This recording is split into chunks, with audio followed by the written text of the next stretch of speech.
start recording.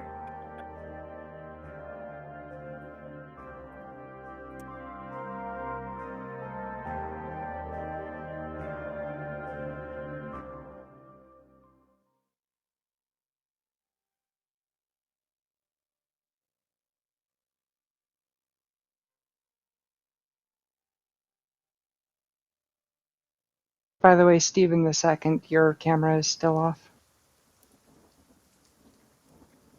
There we go. Sorry, yeah, I was still eating there. Oh, okay. But I just finished right now. Wasn't sure if you knew. Oh, yeah. I prefer... Okay, so, sorry. Oh, I was just going to say, I would have figured that Paul would prefer not for this to be a mukbang. But Dratari and Manu and Stormy have found their way to bed. Tegan is still chatting with Erwin inside of the glassblower shop. Do I manage to find enough materials for... Yeah, I think after a little bit of rifling around, you do find a few things suitable for putting this together. I'm not sure what mechanic you have, or if you have to roll a tinkerer's check to see if you can assemble these things successfully. The Xanatar's Guide rules. Okay. Player's Handbook doesn't really have diddly crap in the way of rules, except that you need to have proficiency in order to do anything. Xanatar's, you need to have the proficiency, and that's it. There is no roll for it, and you can make one item over as part of your long rest. If that's what you want to use or go by, then that's what that is. But yeah, sure. Technically, Xanatar's Guide rules are a variant rule for rules that are not actually there without the variants. So yeah, I mean, I'd rather follow Xanathar's than try to come up with something else. Okay.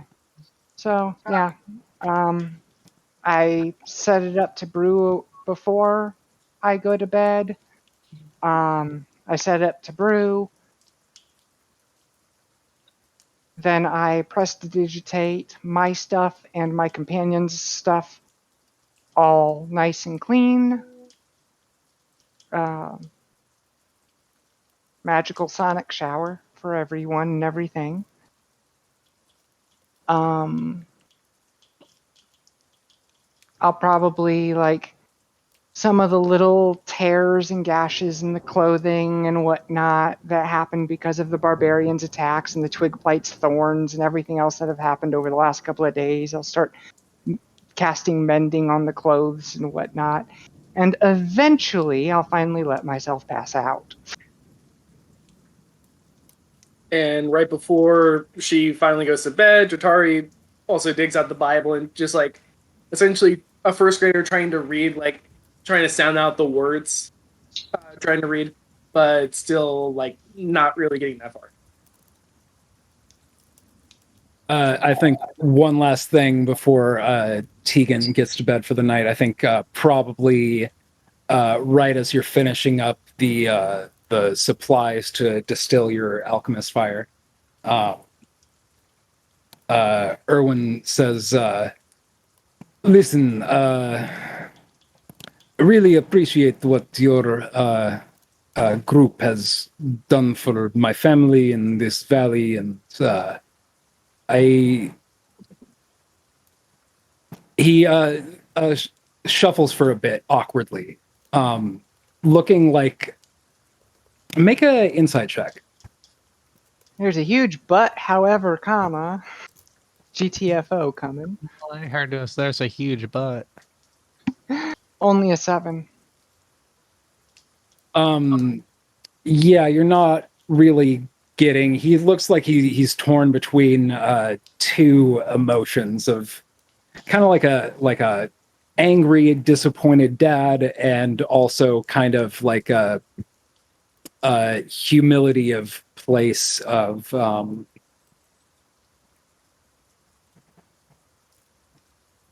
realizing that gratitude towards y'all is inescapable.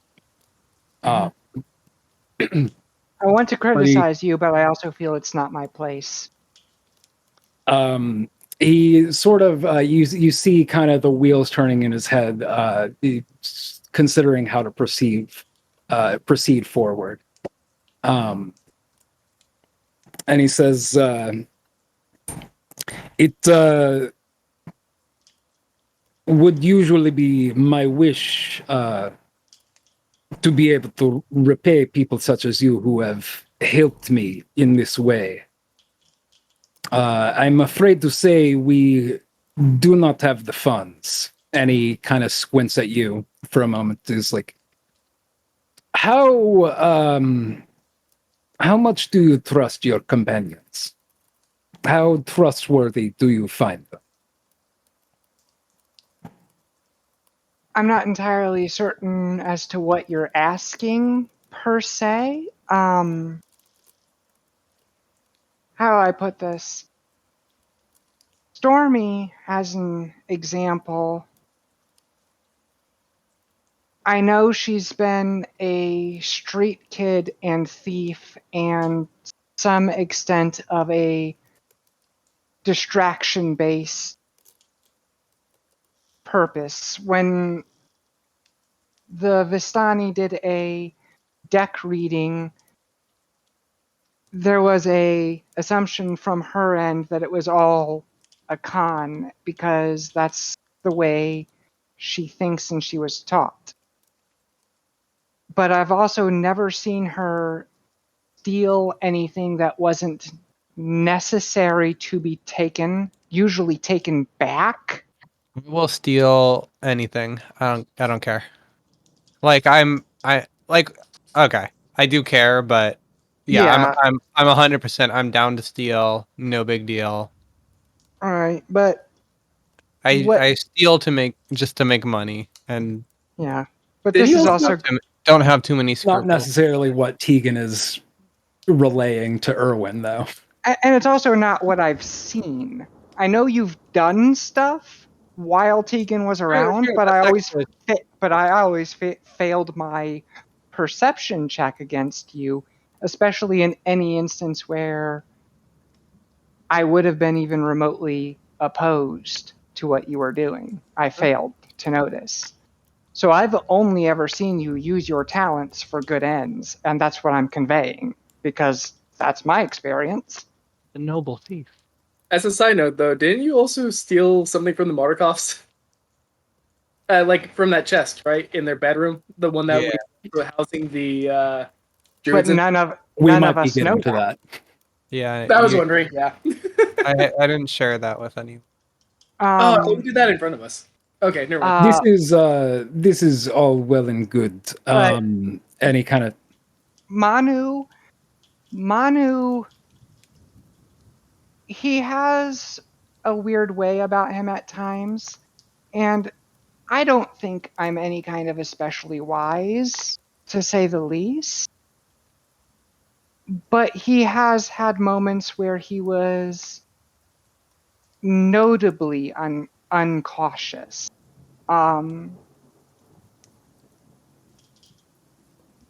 The reason we went to the bone grinder wasn't to set right the wrongs that we found there. We didn't know about that before we went in. We went there because Manu wanted more of the supplies that they were putting out because he had fallen for some of their tricks. But he tries and he strives to do right by people.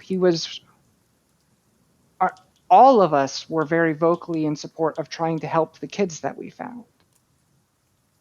Dratari is the newest member of us, and if Manu can be accused of naivety, then Dratari is way past anything remotely resembling an accusation.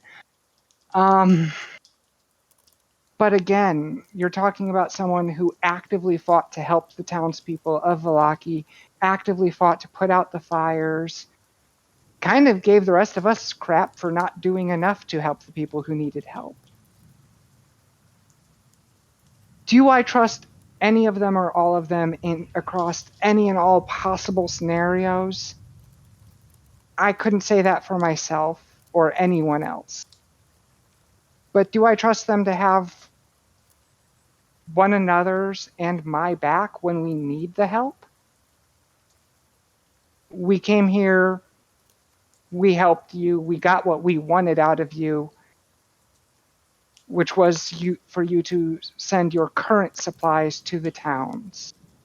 We stayed around, we kept around, and continued to help you because that's what we do.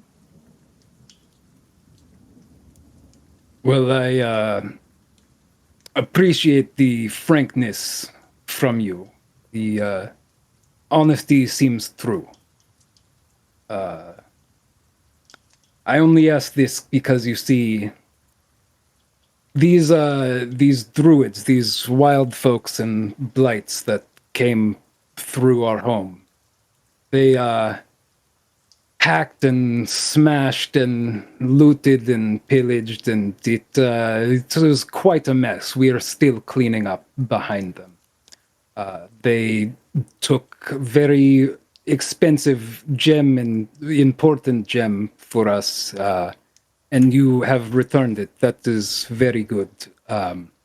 They did not take much else. It was mostly smash, not so much grab, these druids. But everything they did touch, it seemed like they smashed through quite willy-nilly. Our winery has had a couple things go missing lately, not to mention several seasons of profits totaling near 1,000 gold. This is neither here nor there, but very important heirloom locket. It would be most relieving to me were it to be found in the process of us cleaning up, yes? And as for a reward that I wish to give you, I believe it may have been taken. Tegan will use minor image to make what she imagines a locket. It's just a heart-shaped locket, double pictures type dealy, and say, start helping me craft the image to what you're looking for. In the morning, I'll try to make sure that Manu can cast his object locating spell for it, and we'll see if it's on the premises. It might have gotten smashed and scattered, and you just haven't found it. I don't know, but like I said, we do have the means to locate stuff if it's within the vicinity. I would appreciate any method of it being found. I only say such because these wild folk did much smashing while grabbing, and this was in chest that it appeared to be opened and reclosed with much expertise, and I have only key on my person at all times.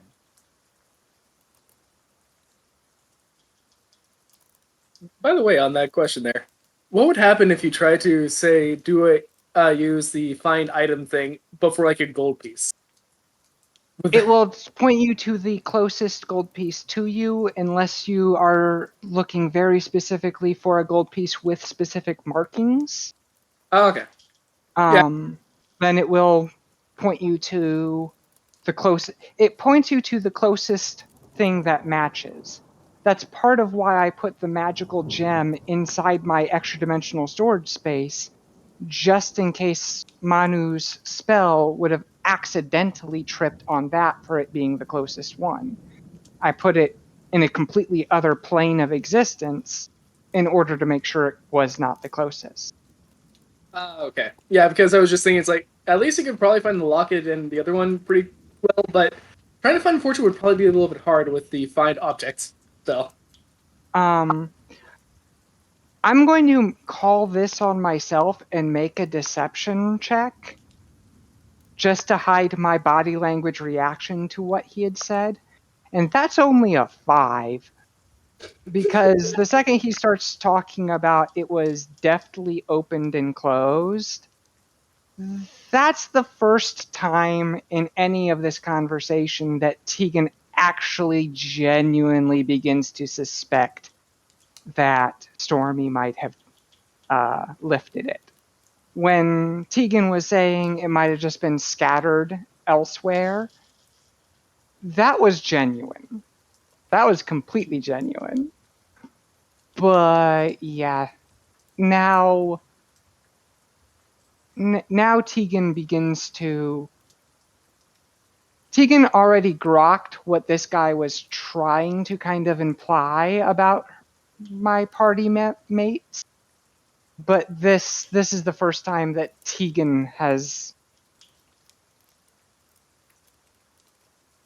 She still doesn't quite believe that Stormy has, but she's coming around to it. But yeah, my deception was only a 5 to hide the body language of crap. / realization / sort of a kind of begrudging acceptance of the situation. But And this whole time he has kind of been like sternly eyeing you up while this conversation happens. And at that, his body language almost softens a bit, and he gives a soft chuckle. And you come to a point in your illusion that he's like, yes, this is shape and rough make of missing locket. As I said, if it was to be found while we are cleaning up, I would be most relieved.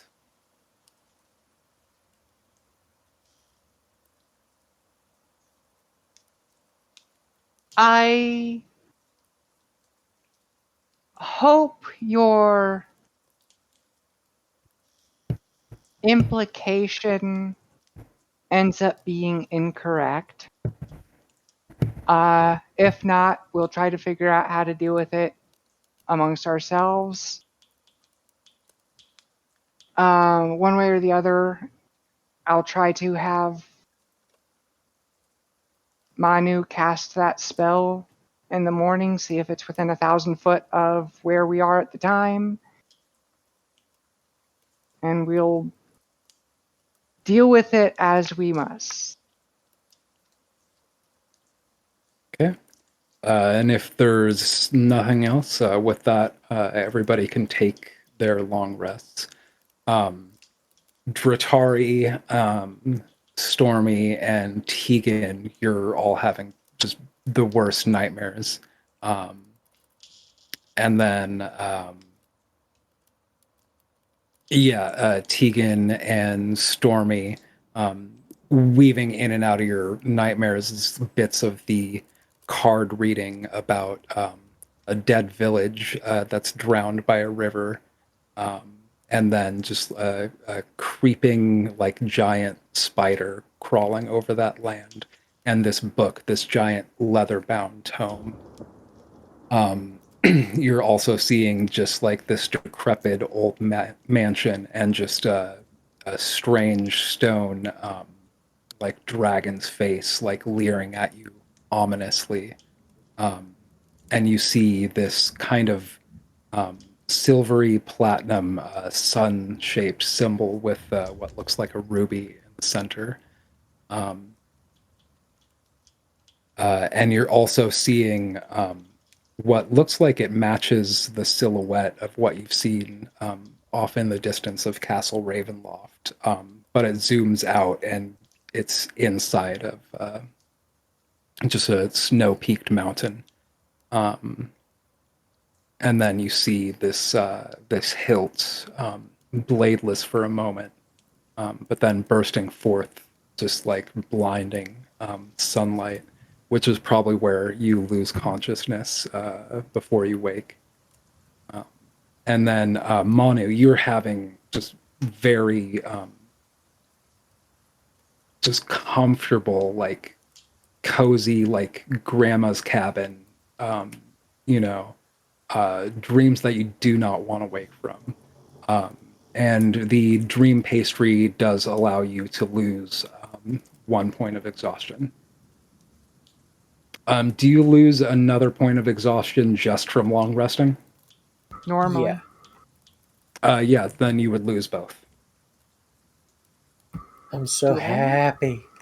So it's true. Yay! Well, you also just used up the last of your fix, so We'll get to that later. weaning off is no longer an option. Oh no. That's a future Manu problem. Manu this morning feels great, though. When we wake up and kind of as we're clearing the grogginess, and Manu and I would move to be doing our morning prayers / prepping our magical matrices for the day.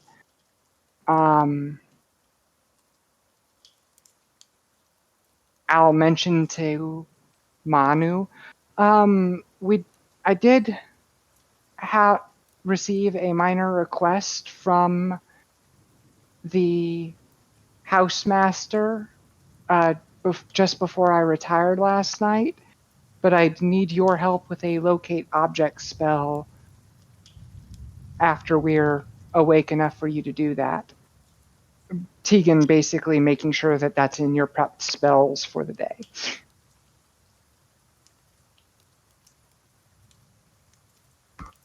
Oh yeah, I was gonna prepare that anyway, just in case we go and look for the gem, and I can do that.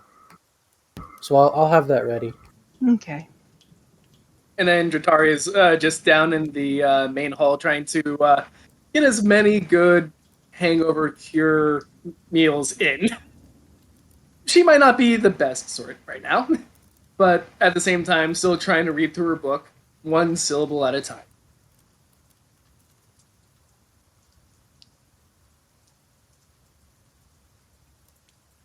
Just so that I'm clear on the circumstance, does that mean Dratari cannot read at all, or is the book written in a language that you cannot read?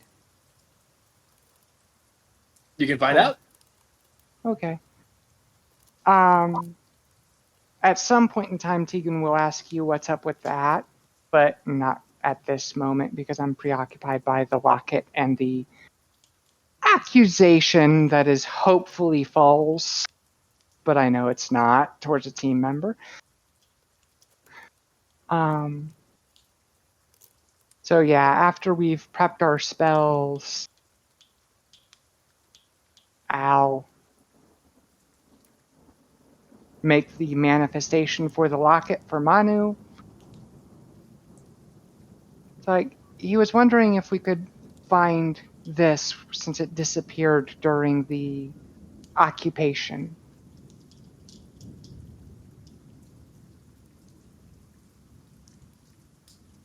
You're muted.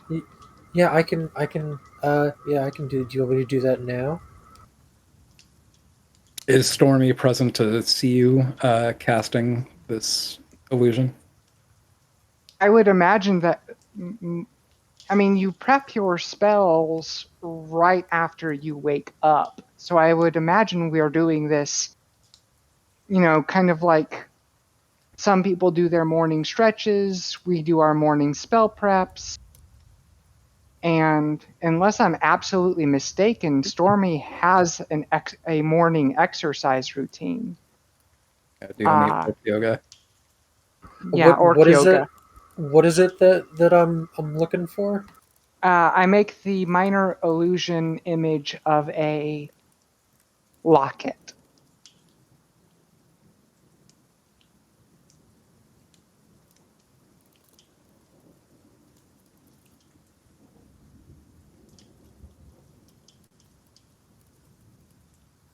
Okay. I will go ahead and cast locate object. So if it's within 1,000 feet, I should know where it's at. Yeah, it's on Stormy. Stormy's just like maybe gotten up a little bit before the two of you and is just in one corner doing orc yoga. Probably being loud enough that that's why you woke up. It's like Dragon Ball Z powering up in the corner. I completely forgot that my yoga has so much screaming. Does your hair Um, as well? If you're not doing it as hard as you can, how could you relax? Fair enough. Fair enough. I think orcish relaxation is gained through hard work and pain. the relaxation of exhaustion coupled by an adrenaline crash. Exactly. Um, But only in the northern orc tribes. Yeah, I'd whisper that that Stormy has what you're looking for.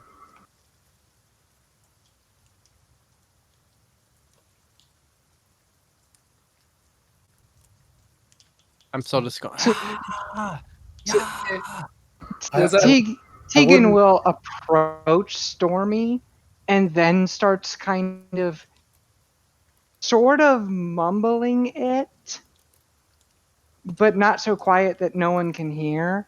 Where Tegan is trying to figure out, okay, so how do I start this? How do I say this? Like there's no doubt, Scout, that Tegan is standing there in front of Stormy in order to talk, but is not actually talking and instead is saying a lot of ums and uhs, like trying to work herself into saying something. But you would have seen. Tegan, what is up? I mean, you would have seen the minor illusion floating there of the locket. I don't know how well you remember the items that you took, but that display of asking Manu to cast locate object for the locket was not. I actually don't. Wait, so I didn't know. Scout didn't know that I had the locket. Apparently, it was inside of the chest, inside of the bedroom when we were. I remember taking some stuff. I guess I had a chest. I know that I have 50 gold of gems that I did not tell everyone else about. I think that's the last thing that I ever zoinked, though. It was also mixed coinage. Okay, I might have and just a not locket. written it properly. Oh, it could have been like a whatever I currency that, amount. in that case, I think Gems and coins and like. in character, Sunny has stolen so many things so many times that a locket here, a locket there. She's bound to forget something. Did you steal something? You'll need to be more specific.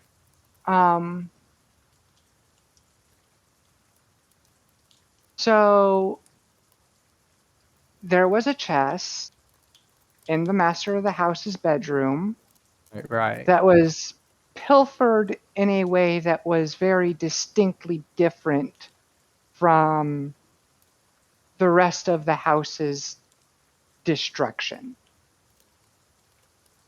It was opened as if by a key, and then Tegan kind of unintentionally, but has the pointed look, or picked. And everything that was in it was taken, including something. He said something about the profits from their previous sales, including the funds that they were going to pay us a reward out of, but also far more personally of relevance. And Tegan will make the image of the locket again. They were more than the money, they were concerned about this personally significant item.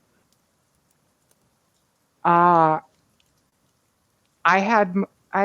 asked Manu if he could please cast a locate object to find it, and it pointed a few feet over here in this direction, pointing directly at Stormy. Wait, So sorry, just to sorry to interrupt, but I was talking to Marcella a little bit earlier. I think I actually missed what what is what is the locket? I know now that I have it, but what two is it? games ago when you were clearing out Oh. the winery, you had a moment where No, I remember stealing it. I mean, like, why is it being brought up again right now? I missed that part. because Erwin had a conversation last night with Tegan about like, so I'd love to pay you guys a reward, but I'm pretty sure you stole from me. The money's okay, but can I get my locket of my dead wife back, please? Yeah, I probably would have given that back at the time if I had been listening whenever that happened. Well, that Oh, no, was no, a you were conversation that Tegan and Erwin were having after okay. everyone Yeah. had went to you bed. were already asleep. yeah, you guys went to bed, but I was talking to Oh. him and doing alchemist stuff, and he took that opportunity when I was separated from the rest of you to have that conversation with me. I Okay. don't know why. I don't know why he chose me specifically to have the conversation with, other than the fact that he already had me separated. No, that Yeah. it makes sense now. I was like, when was Stormy a part of this? Okay, I wasn't. Mhm. I was tuned So, out or something. So, so, so yeah. I won't well, lie. I was I think I'm getting what you're putting down, Tegan. yeah. And It would be nice if that item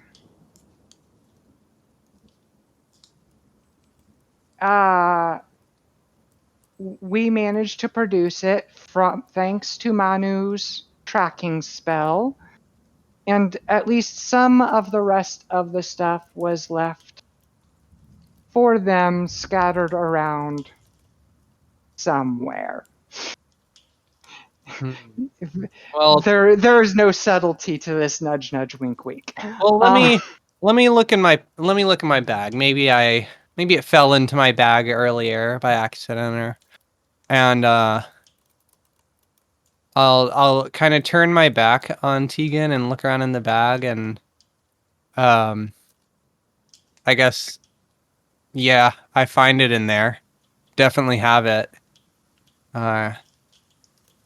And I think I'll just kind of like cough really loud and like kind of throw it over in the corner.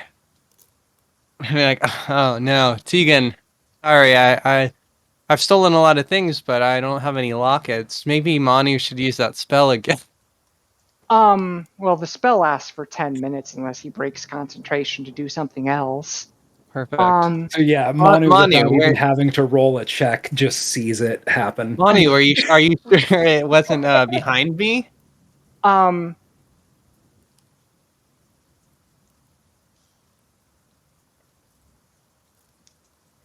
I'm actually trying to decide if there's something I should do, but going to step out into the hallway for a moment, very obvious, because unlike Stormy, I am not a thief. I would be doing this circumspectly if I understood how, but this is a very, very little kid checking the hallway version of casing the how closely watched the hallway is right now. Is there anyone in the hallway in front of us? It doesn't seem so. You hear some of the kids playing around in kind of that lower, below the loft area. You are in the second floor Um, right now. if it, is this an open rafters setup? You were set up with one of the rooms. You could step out of the room, and then, yes, I believe, I Yeah, don't have the map right in front of me. especially where like there was the balcony that overlooked the dining room table. And there was part of that balcony / hallway space area that led into the master bedroom. Do you recall what I speak of? There was definitely not a balcony over the dining table. The kind of balcony area was over the wine vat storage room, and the hall off the bedroom. I could just open up table plot for y'all. How about I just set that up? That's a Makes good sense. idea, isn't it? Yep. Yeah. To the second floor, because And that's also where we are. Oh, right. Yeah, I know what you're talking about now. Oh, there Yeah, because basically I'm going to use the mage hand to place it very obviously, walk out with Manu and I looking to where it is, and basically telegraph us finding it. I'll say Us he set finding you up in the printing press room. That is that. yes, that one. And then yeah. When did I become hot pink? Anyway, so yeah, we're going to try and telegraph it being like up above this point, as it were. Okay. And I'm going to try and use Mage Hand to do it quickly but stealthily and quite remotely. And Easy enough. And telegraph and you know, I'm not good at subtly opening the door to check the hallway in a way that doesn't make me look like a little kid. But when it comes to pulling off an act and performance, I'm a bard. So, yeah. so yeah, it's going to be a deliberately over telegraphed movement motion of us finding the locket by following Manu's spell. Oh What- my god. Okay. Yeah. I'm not actually going to say anything outright to Manu or Stormy about playing along with it because I feel like a lot of it can be left unsaid, especially when everything I'm doing is far more telegraphed to my party members. Like, DC of 0 insight check to figure out exactly what I'm up to. Yeah, go ahead and I think you have to walk in and out of the dining area to get around those stone stairs there. And as you do, you're passing by Erwin and also the extended Mardikoff family who are doing some breakfast preparations. Make a performance check as you and your troop are kind of trailing in behind you. It's like, yep. We're looking. Are we warmer or colder, Manu? Yeah, and I would love it if this time for this session of the night, I managed to actually roll a double digit on the die. That would be nice. Highest I've had on the die was a 7 so far. So yeah, real performance. That's double digits. I have a new high. It is 8. Yay. Oh no. The dice wasn't even double digits. That's your modifier. That is correct. Oh no. I will say that knowing what we were doing, I would have put guidance on myself. It's up to you whether I can say that and how. Yeah, you can. Okay. I should have done something like that as well. I have guidance as well. Hey! So, I mean, at that point, I'm assuming that Jatari is like in on the con as well. So it's like, hey, don't worry, you got this. That I mean, to a certain extent, you did say you, like, as all of us were waking up and going about our morning routines, you basically said that your morning routine was to go down, find a seat to yourself, and read. yeah. But So I would yeah, have been as we step out into the hallway, very obviously looking for something. Um, so Yeah. many air quotes. Jatari Ye- is at least quick on that update. Yeah. Yeah, I think as you're walking through the dining room, some of the other Mardikovs are just kind of like looking at you quizzically, like, what is this conga line coming through our dining room? And Yeah. Mardikov is busying, or Erwin Mardikov is busying himself in cast iron skillet, and he kind of raises an eyebrow at you all and kind of squints, and I think he catches like makes the briefest eye contact with you, Tegan, for a second, and you see he stifles a laughter and turns back to his cooking, and there's kind of a shrug on his shoulders as you continue along. And I think shortly after you come storming back into the room, it's like, we found it, or feel free to.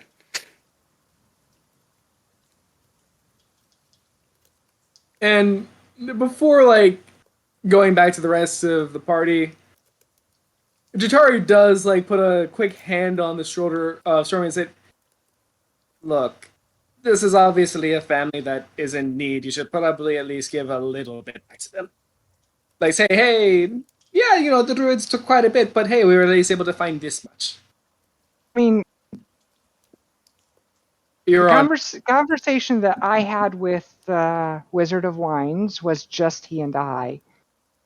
And the conversation I had with Stormy, Manu was in the room, but not necessarily Oh, like hearing every word. And that was when you were separate and reading. So I don't. okay, yeah, never I mind. Then. don't think you know what she did at this time. Fair enough. In that case, yeah, Jatari's Give I it was a not give it a about to half give anything hour, and you can give it a half hour, and you can join in on the moralizing. Hang on, let me see if I can find it. I continue with the conversation. Actually, I won't be able to do it as soon as we leave because we'll be leaving with one of them on a cart. So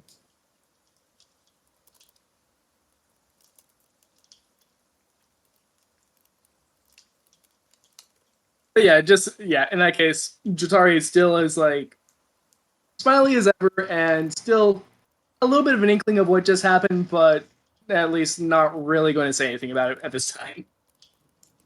yeah. Because at least she's very much aware of of who she is, since, you know, same town and everything. Yeah, same town. I know that Stormy is a thief, but like I actually said in character and out, I've never seen Stormy. I've never caught Stormy being a thief for anything other than good causes. And Or at the very least, in order to get back from, like, I think I caught her or noticed that she had stolen after the fact from the shopkeeper who was extremely mean and rude and was deliberately overtly price gouging us and stuff like that in the town of Barovia. I'm pretty sure Stormy stole from him. I think I did. I think I mentioned I don't think so, because I feel like the next episode, my recap, I said something was I was surprised that nobody shoplifted. Well,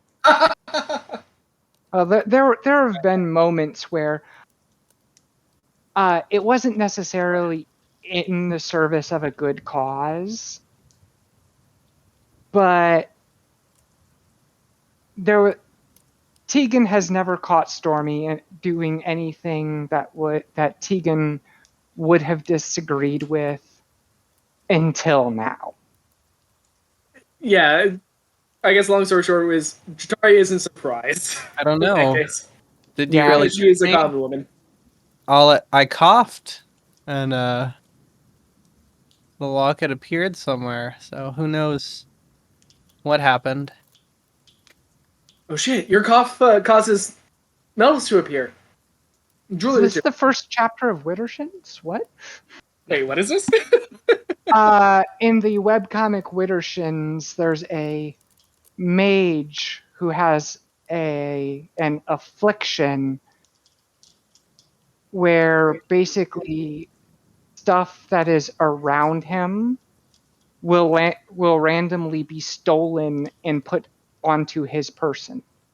He has a magical accident curse on him that basically turns him accidentally into the best thief, and he hates it. Kleptomania is indeed a curse. Exactly, upon that's those what I who was suffer thinking. it. But All right. So, okay, yeah, I'll just let it slide for now. I'll do the moralizing later.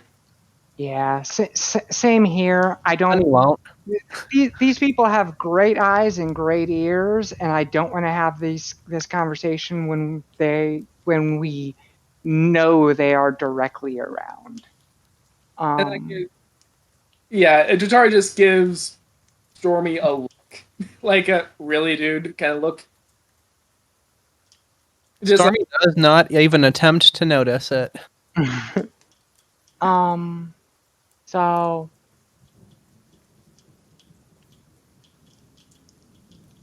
I also am rolling like Sunny really does believe that cough was enough. I truly think that I have gotten away with this still. I mean, let's face it, you're not going to necessarily also be. Jatari's moralizing ain't going to do shit to you. More likely. yeah, being moralized to by a naive fool who is a plainly obvious naive fool. Yeah. Yeah. No, it's Oh, no. because Stormy is like she has never hid that she's a thief because she's always stolen from the travelers. So everyone in Iskaven knows she's a thief, does not care. So she's never felt any shame for it. Oh, no, yeah. And at that point, like, Jatari isn't, like, moralizing you on stealing. It's more stealing from people that were also getting, like, shelter for. Yeah, I didn't know that at the time. and that's actually going to be Tegan's take on it too. Is these people are allies? They've been helping us. They have, on multiple occasions, tried to save my life, and on one occasion, directly did save my life.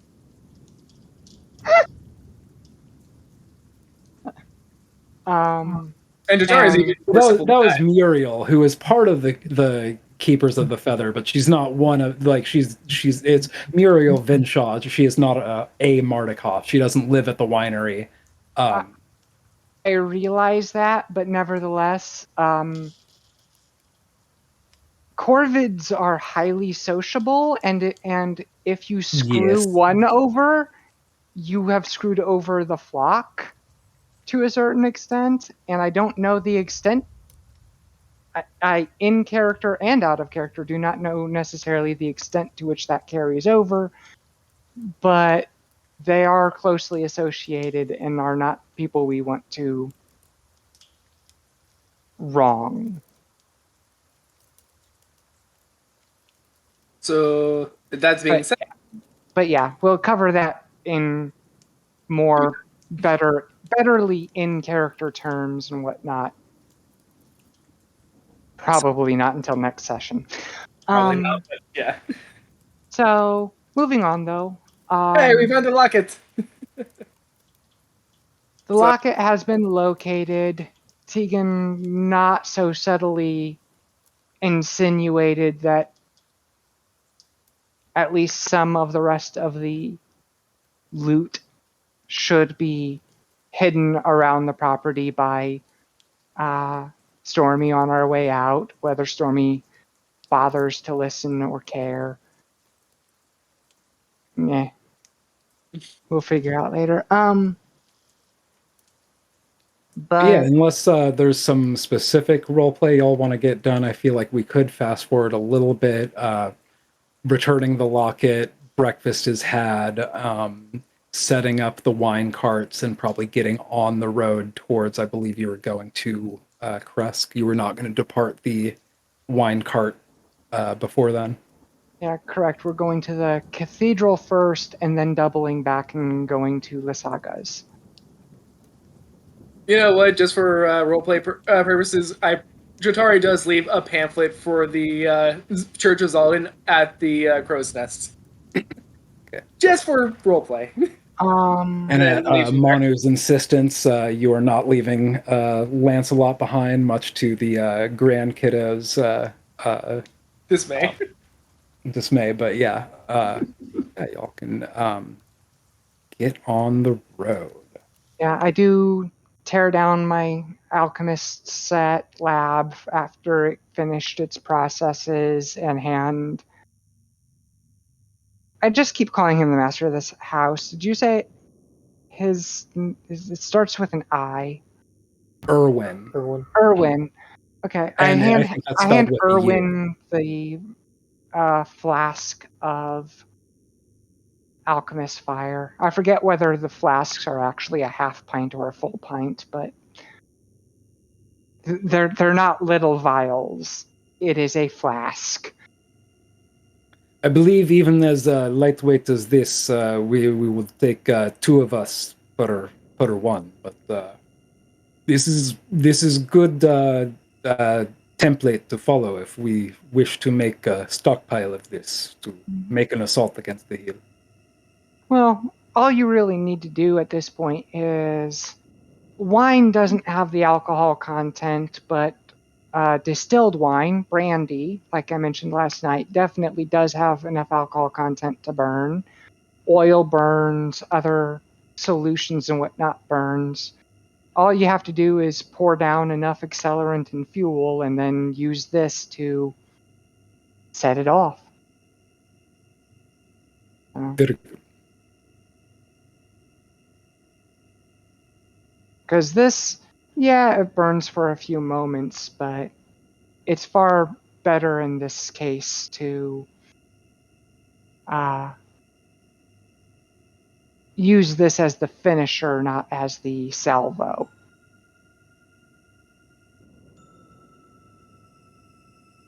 Yeah, I definitely would not leave all the corrupted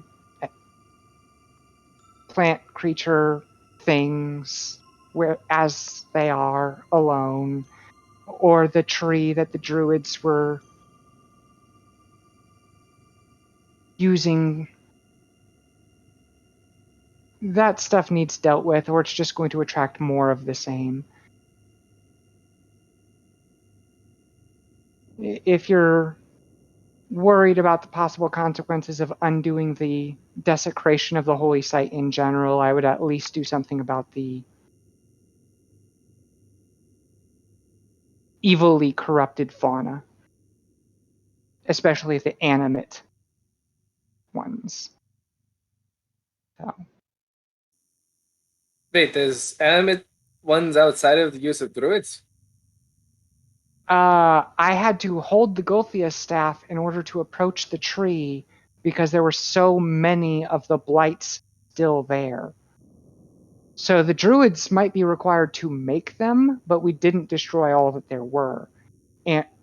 And just because we wiped out a good portion of druids and all the ones that were performing that ritual doesn't mean that that's all that there were. Fair point. So, yeah, it's still good to tear that stuff down as much as safely possible, is my recommendation. whether I'm right or wrong. That's my recommendation. But, and on that note, I am proficient in land vehicles, so I'm going to try and secure a spot next to the driver to be the co-driver, as it were. I mean, at that point, I don't think any of us are going to be competing with you with that. I mean, I'm not. Can't speak for the others. Yeah. If that is the case, I will roll for random encounters with disadvantage.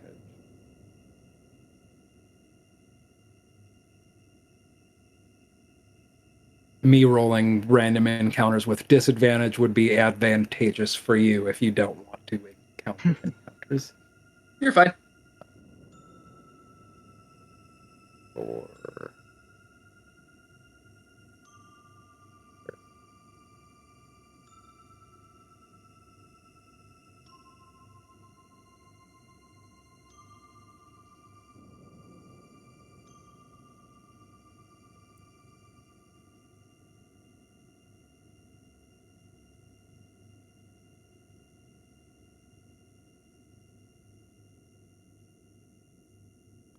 okay, so you are traveling with Adrian Mardikoff, Erwin's Adrian! eldest son.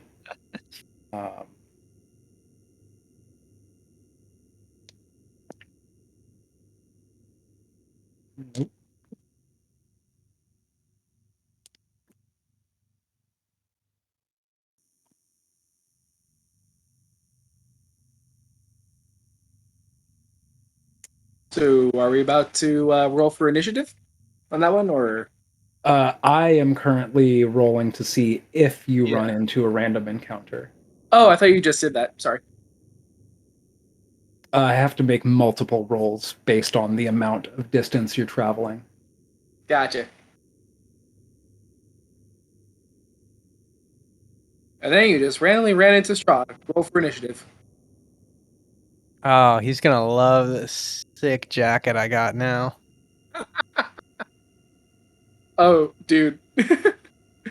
Scout, next make another minor illusion of Strahd. You know what you have to I have. don't need a minor. This happened right before I think you joined the campaign, but I actually have a Strahd marionette puppet. No. You made a illusion of Strahd for the last game with a really good ass, if you remember. Hell yeah. Count Strahd von Bedonkadunk. Exactly. And all I'm saying is, have the same exact Strahd, but now with your jacket, though. Hell yeah. Oh shit! And is to that be gonna- fair, not only did Stormy do that last session when he did end up finding us anyway, but Stormy had done that the previous session when Strahd rode past and shot a fireball to where he thought people would be and had not actually managed to find us. I misspoke. I meant not last session, but the session before. Did it both. Wait, did you make an illusion? I didn't remember that. Pretty sure. I don't remember when I did what. I'm always being a rat bastard when it comes to Strahd. Fair enough. Which is fair. I mean, it is Strahd. In fact, I'm doing it so much you might think I'm maybe a little bit jealous or trying to get his attention or something. Oh shit! Spoiler, second act twist. Oh god, So I'm not. your travel is commencing. You're getting close to the Raven River crossroads, which is where you would cut left towards the village of Krezk. And kind of through the mist, more silhouetted until you approach closer. A figure walks alone with the stride and bearing of one who knows no fear.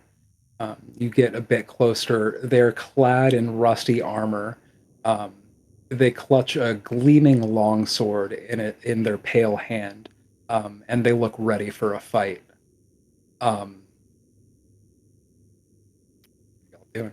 You're getting closer, and this kind of weird figure in the mist is holding a longsword double-handed. Hail, friend. That's better than someone holding a longsword single-handed. Now that's scary. Yeah, I mean, That's literally what my character is. we're on a horse-drawn cart that is full of massive barrels of wine. It's not like we're going to go off the road and be stealthy or anything at this point. That's just not an option. So True. No, yeah, We are literally, protecting Jatari is what just we've like, got.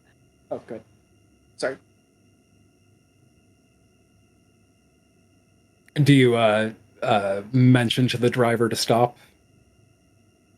Or are you just continuing to get Yeah, no, closer no, no, no. as Yeah, this I character tell kind him of to. widens his stance? I tell him to stop because that person does not look friendly. when we do finally come to a stop in that case, about how far away are we? I'd say about 50 feet. Well, whenever we got within 120 feet, I would have started casting message to basically pull a, hello there, who goes there? He kind of shakes his head for a moment and backs off a little bit confused. Like, casters, be you servants of Strahd? No. Wait. I'll ask Stormy to stand up, turn the other way, and I'll be standing beside her, and we'll both just have our fucking have our coats, their What? symbols and words, all done up. Just standing in the car, Who hands wants to up, know? like Yeah, no. you could No question about that. And Jatari's just like, you could each Listening, roll a Dad. performance check, or one of you with advantage. Each being Stormy and Tegan. yeah. I think we could both go for it. We both. You +4. Scott. I'm hitting plus. Let's see. So both of us roll individually then. Oh, damn! I finally rolled one. I didn't. I got your old max Oh. hit of 8 plus 5, so 13. I mean, it's not the worst anyone's ever rolled. No, but mine's 21. Mine can drink. Hell yeah. There's very much a not human seeming demeanor about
encountered the hag witches, fiend, monster things in the windmill, referred to as the bone grinder.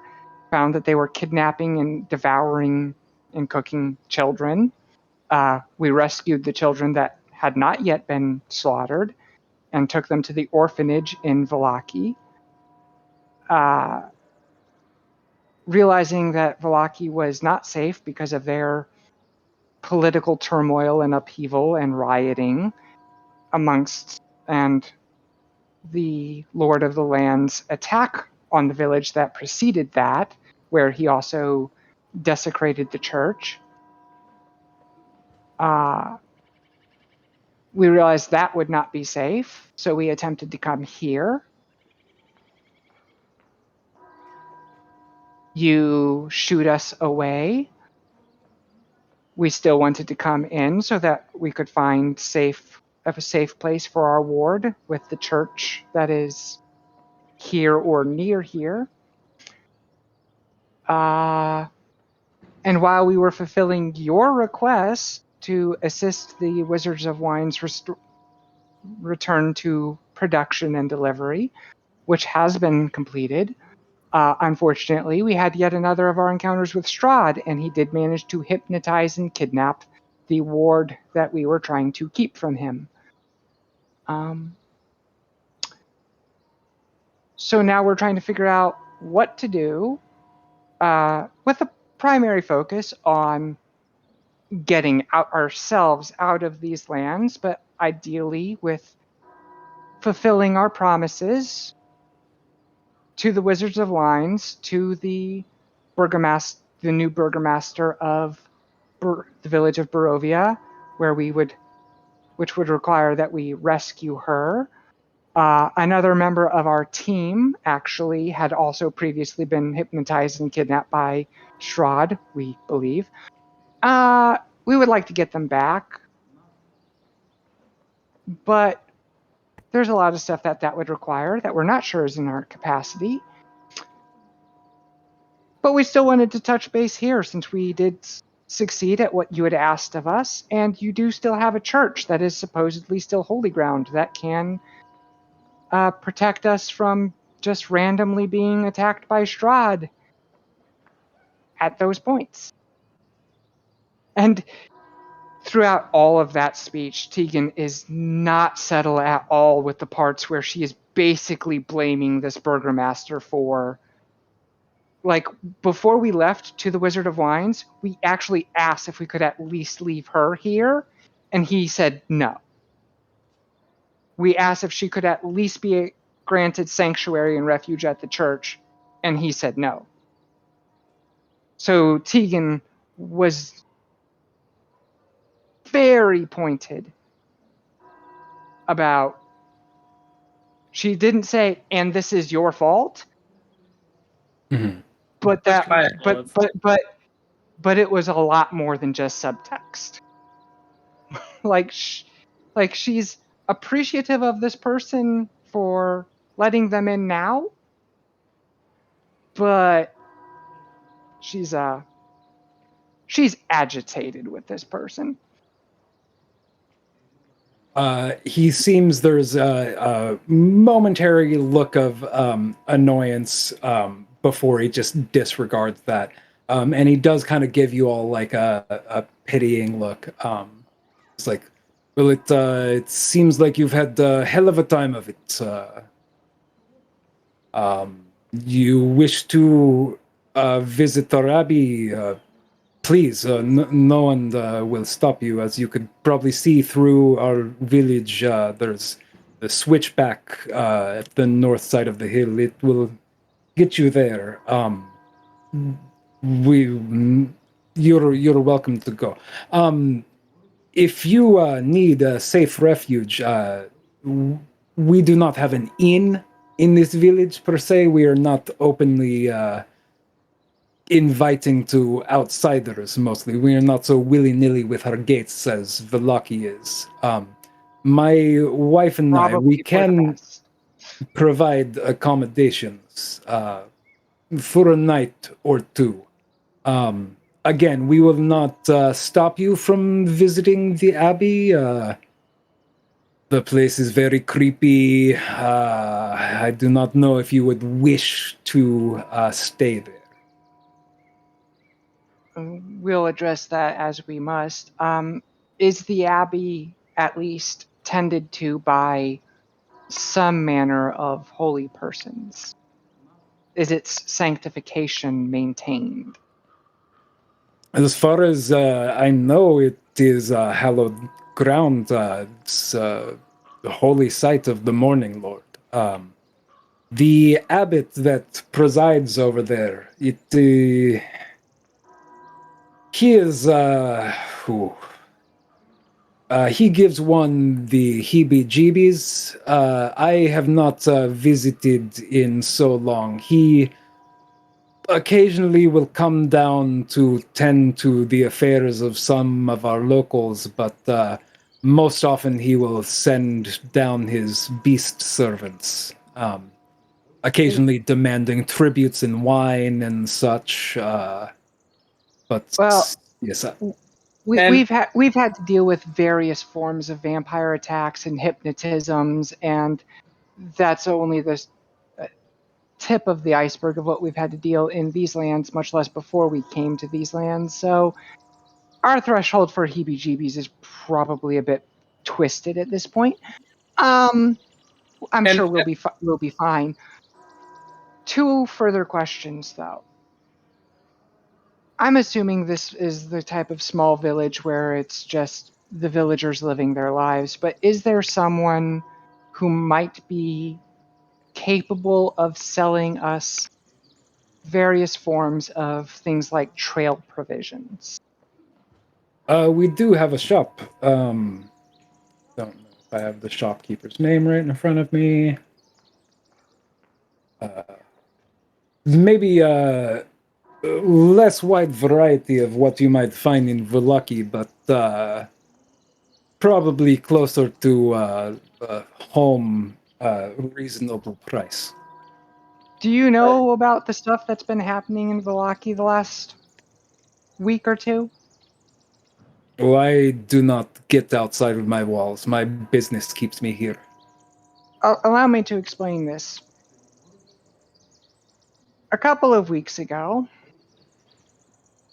the reliquaries of a saint that people didn't even know were at the church in Vallaki were stolen by someone who was possessed by a demon.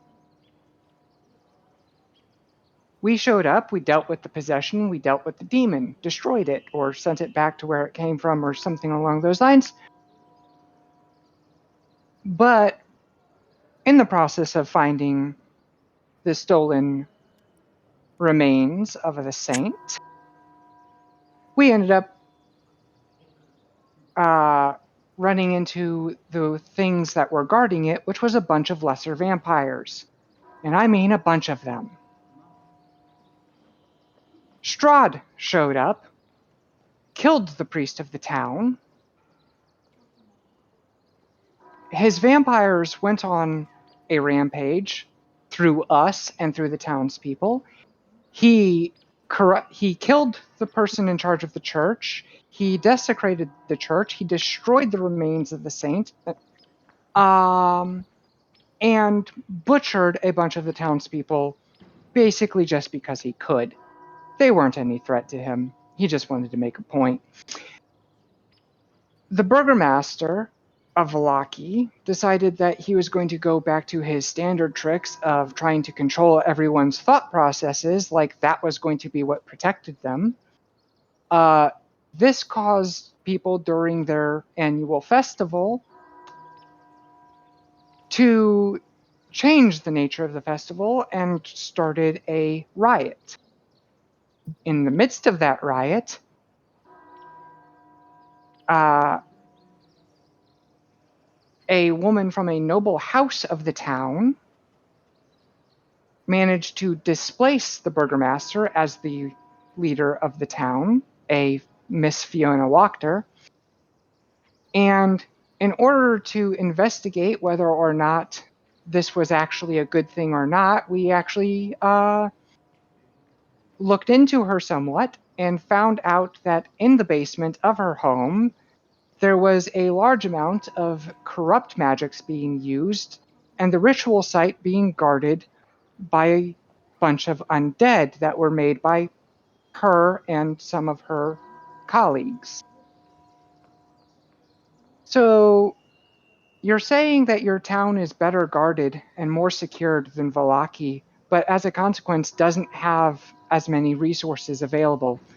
I'm going to tell you right now, sir, you are doing things massively, massively, fucking absolutely right on that in this land.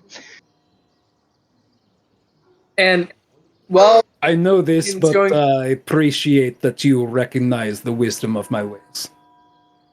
Tegan's going through this whole monologue, Jatari does use sense, a divine sense, just to make sure that the Burgermeister and anyone around might be on the up and up, or if there's any, foul play afoot. Okay, and what's the range of that? 60 feet? Yep, 60 feet. Great fucking call, by the way. Thank you. Yeah, you're not you're definitely not picking up any undead celestials, fiends, that type of thing. I don't know as far as like good and evil, is that just like alignment based? It's just called that. Yeah, so the way that it's read is, celestials, fiends, undead, and any hello spells are in play. Admittedly, I don't really know how it means in this regard, but you know what I mean. He is Holy- detecting as lawful good. It doesn't detect alignment. Actually, It's just Okay. It's just the name of it, right? It doesn't Yeah, actually it, good in, or in evil. past editions, paladins outright could detect anything that was evil. You hadn't, if your alignment was evil and you were over level 5, it didn't matter if you were a fighter, you had an aura. If you were a level 1 cleric, you had an aura. okay. And paladins could freely at will cast detect evil, which legitimately picked up the alignment aura. And But some no of the paladin variants had abilities that they could use anywhere from a certain number of times a day to at will, where they could just outright spend an action staring at someone and find out their alignment.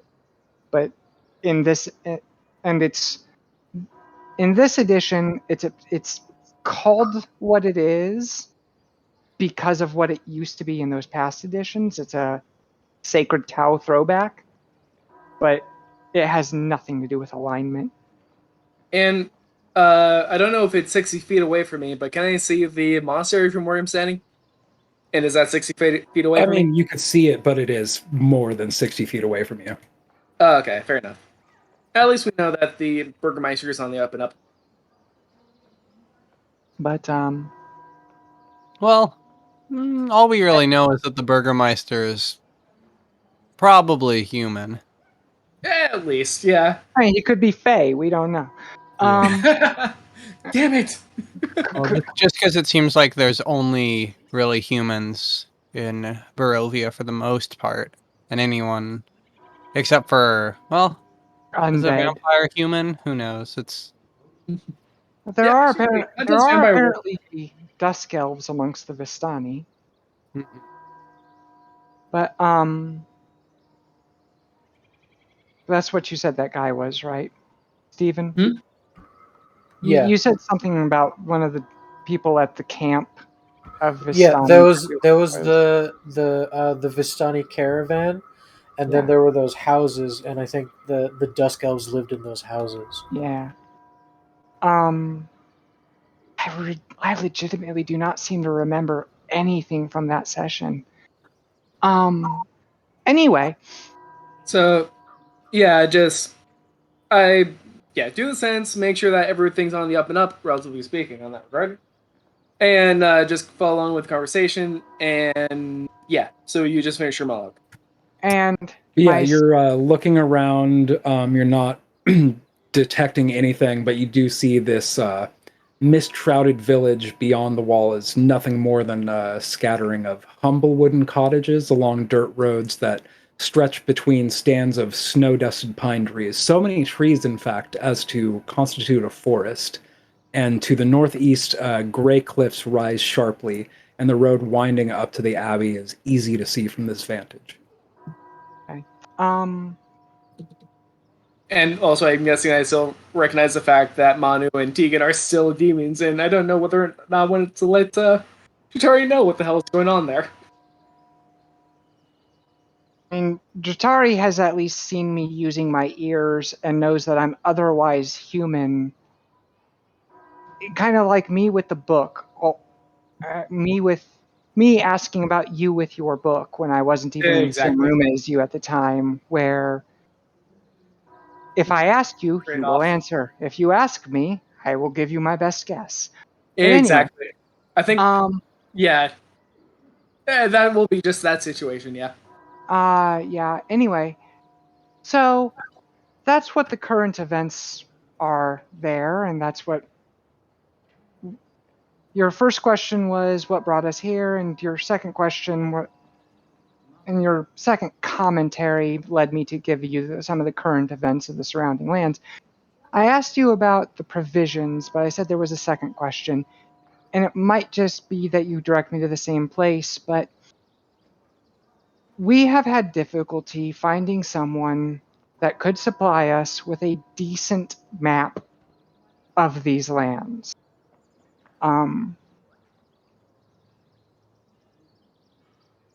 I will also say that the lands within the mists themselves, this sealed off area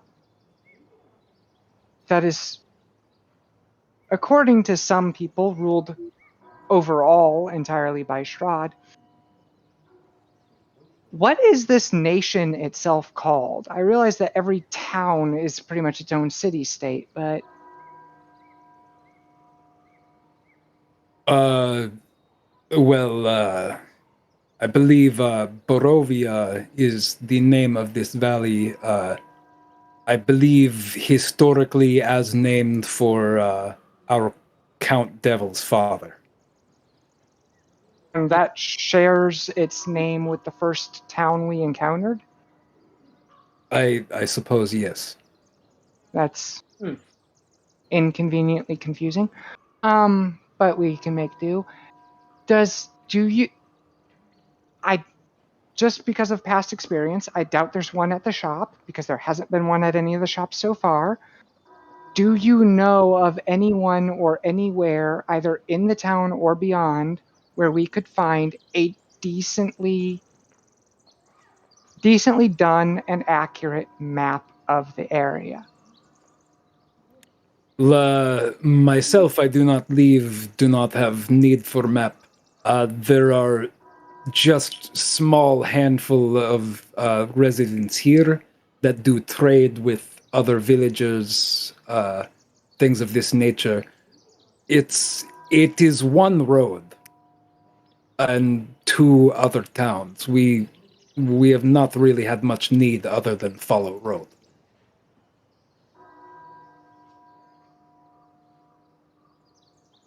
So I guess a short answer would be no. We don't know about any maps.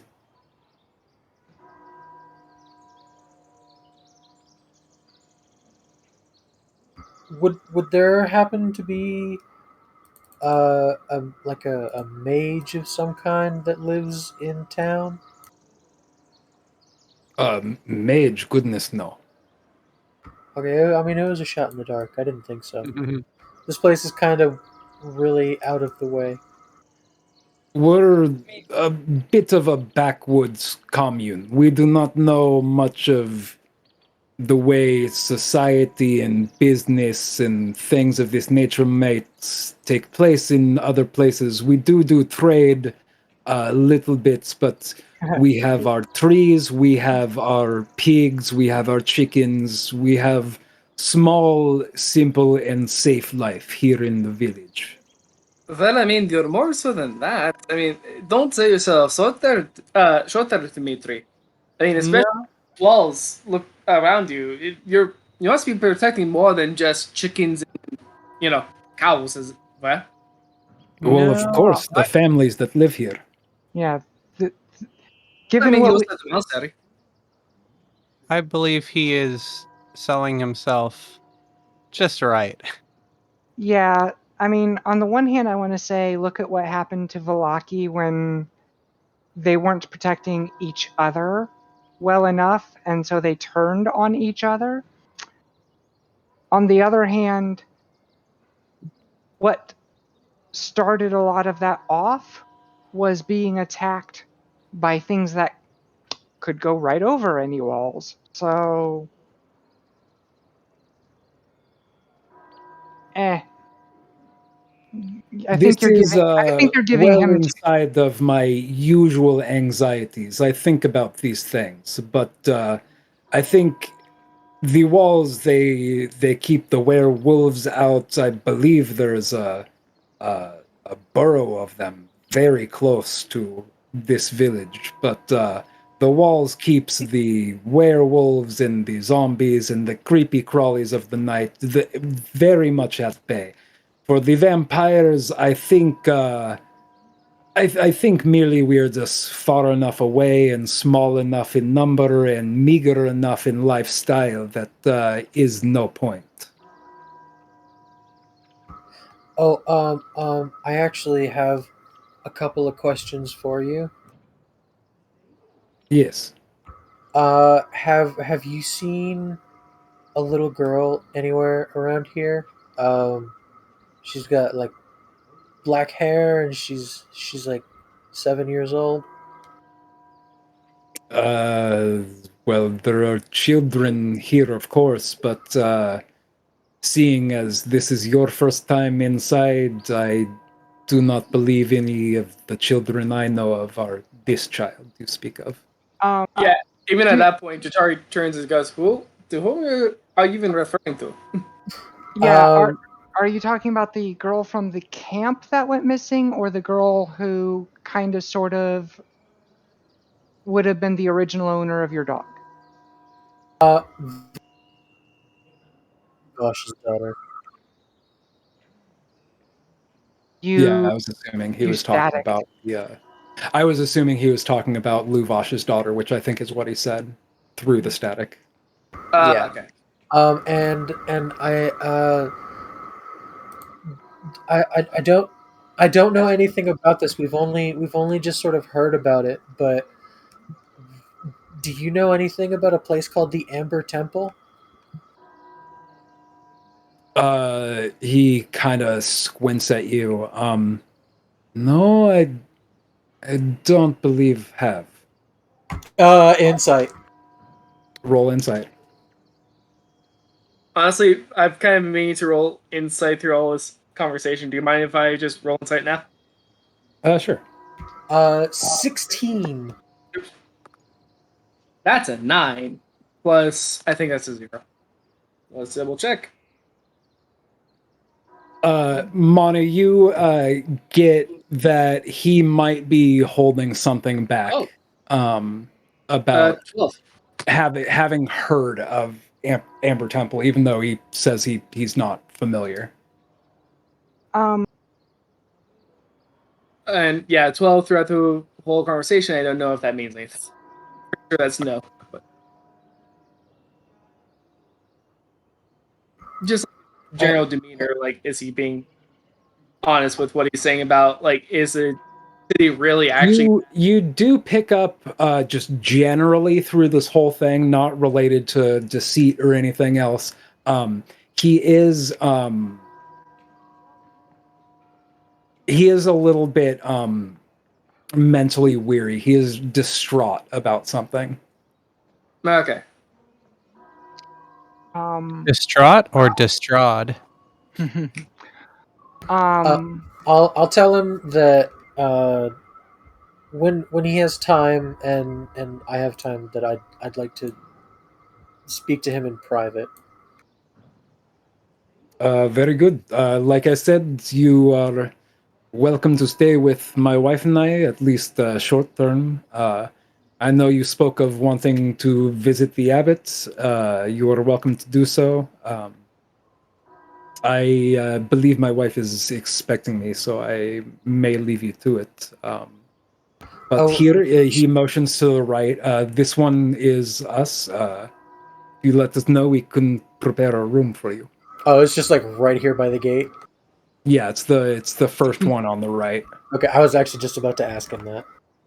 And then, yeah, basically, as that finishes up, Jatari then turns to him and goes, "So, how far is you then in your town?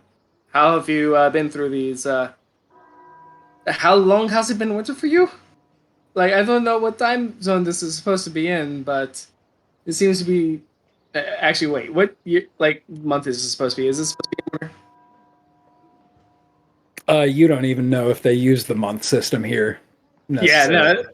Like, I don't even know what season this is Always supposed dark, to be. always I don't dreary. even know if we use the month system back in my homebrew world because I didn't decide that firmly.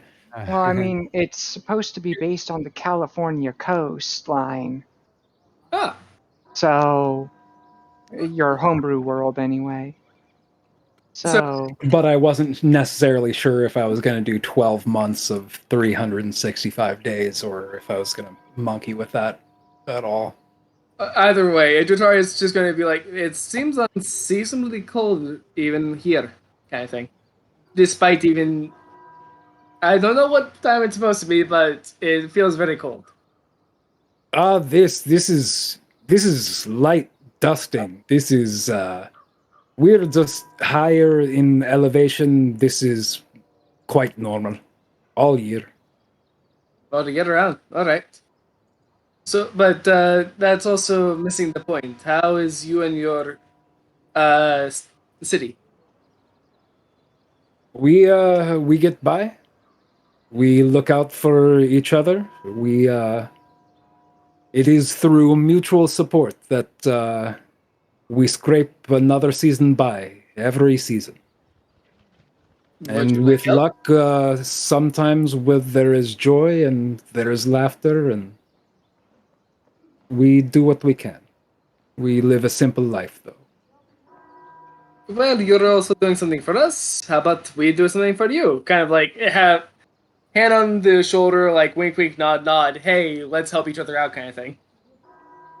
Come on, there has to be Uh, something. be good to the people here. I do not require anything of you. Yes, I've let you into our home after, reluctance. Rightly so. I need to keep my people safe, but you have done something for my people. You have delivered the missing shipment of wine. And so I have let you into our village. There is no debt on either side. You are welcome to come and go, and you are not overly required for any further tribute. But make yourself useful, make yourself helpful and friendly. Do not be rude. People of this village tend to like to keep to themselves. I would not knock overly hard on doors or barge in on people, but you're welcome to travel freely. You're welcome to visit the alley. We also have a blessed pool to the northwest. People like to drink from its healing waters. It is the water supply for this village. Oh, do not worry. Who We is can all be very friendly, right, guys? I mean, I will be. the blessed pool? Blessed by who? or what? Do not know, but it is from this time of Saint Markovia, so something in relation to the abbey long ago. But the abbey is to the Sure, Morning no. Lord. Oh, good. Oh, it's the abbey of Saint Markovia. Saint Markovia, I believe, was a saint of the Morning Lord.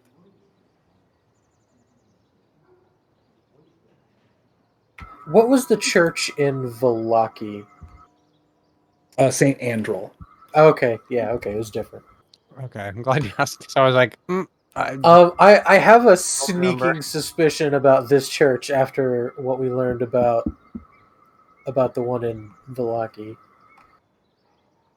If you don't mind, Jotari will just go full like dumb on this one and just go, "Oh, I'm not familiar with that saint. What is his story?" Unless if you all know what it is. We're not from here. Fair have enough. no. I know. I out of character know who the Morning Lord is, Lathander. I don't know nothing about the saint. Yeah. That seems to be a very Ravenloft thing.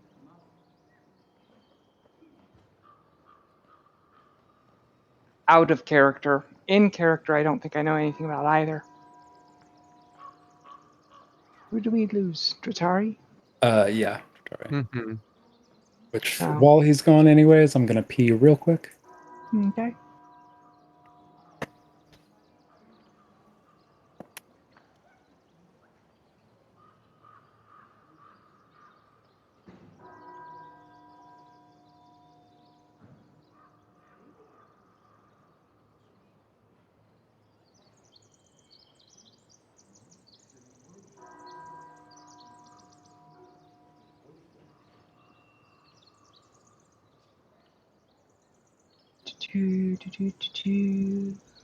I really like the image for this place. The one that's here in the Discord. The Yeah, all of this snowy is walls. all of this is James RPG art. He has almost every location from Curse of Strahd.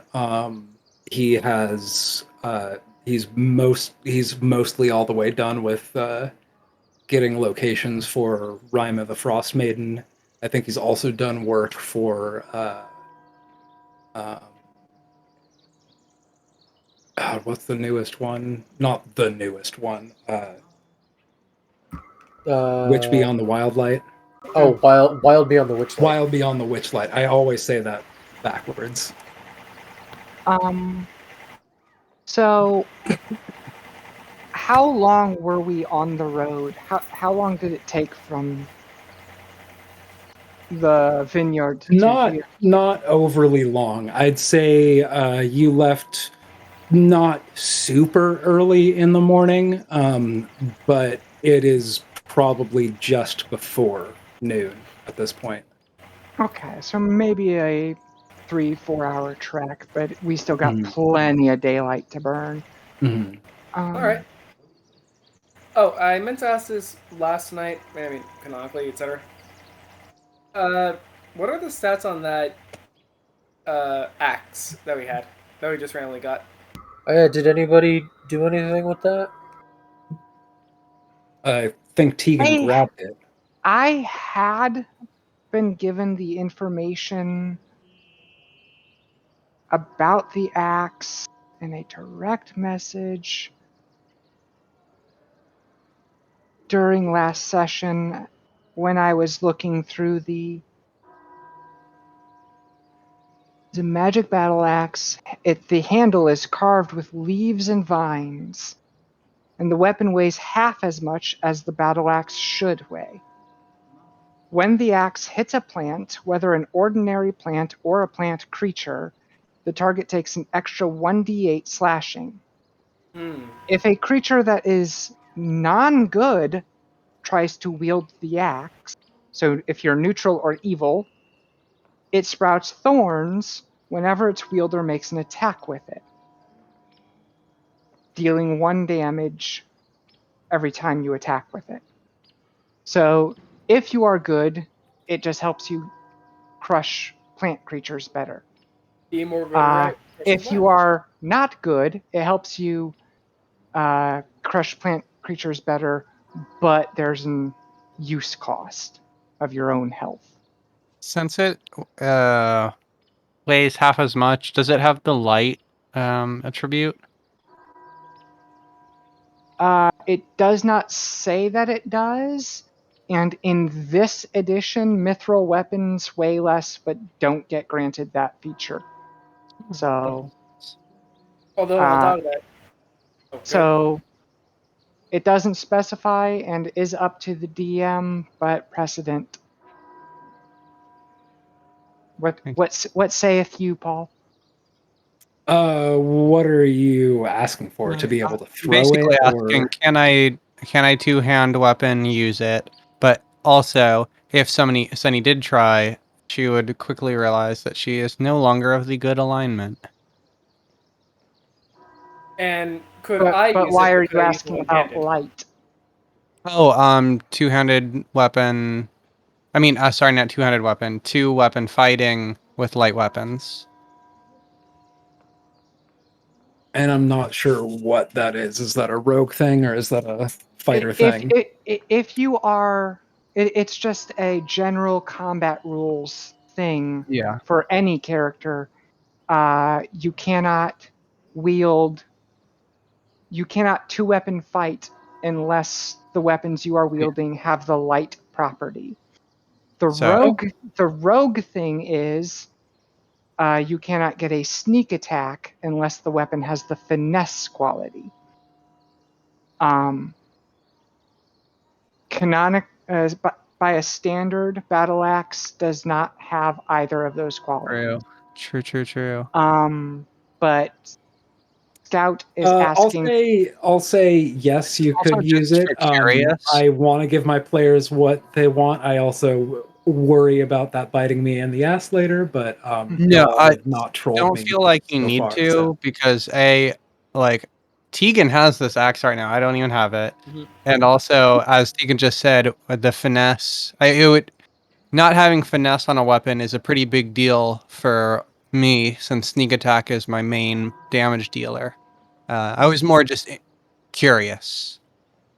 And then for me, It does not since say that it requires any kind of attunement in the note that Paul sent me. So I don't think it requires attunement. I wasn't given the actual name of the item though, so I can't look it up further.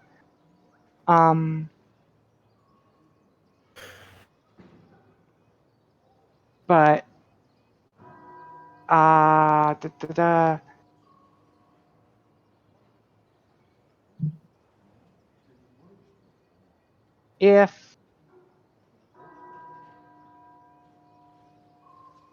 if anyone wants it, regardless of whether it requires attunement or not,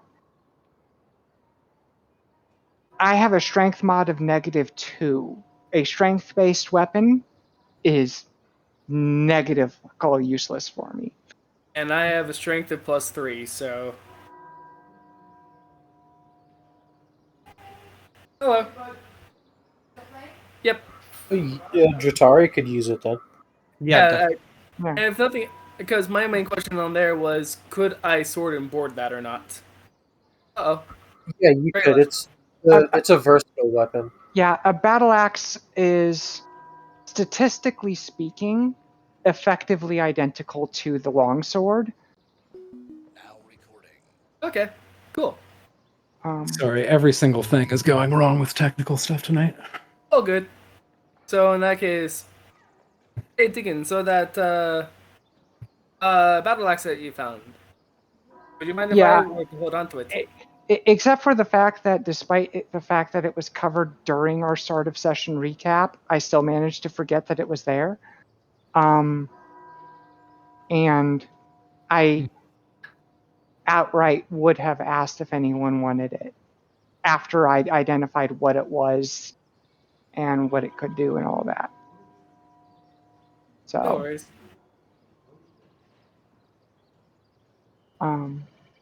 so yeah, I would have asked if anyone wanted it, and if you expressed interest when I inquired, I would have granted it. Yeah, I mean, if nothing else, a battle axe is a battle axe. it is, and at least this one.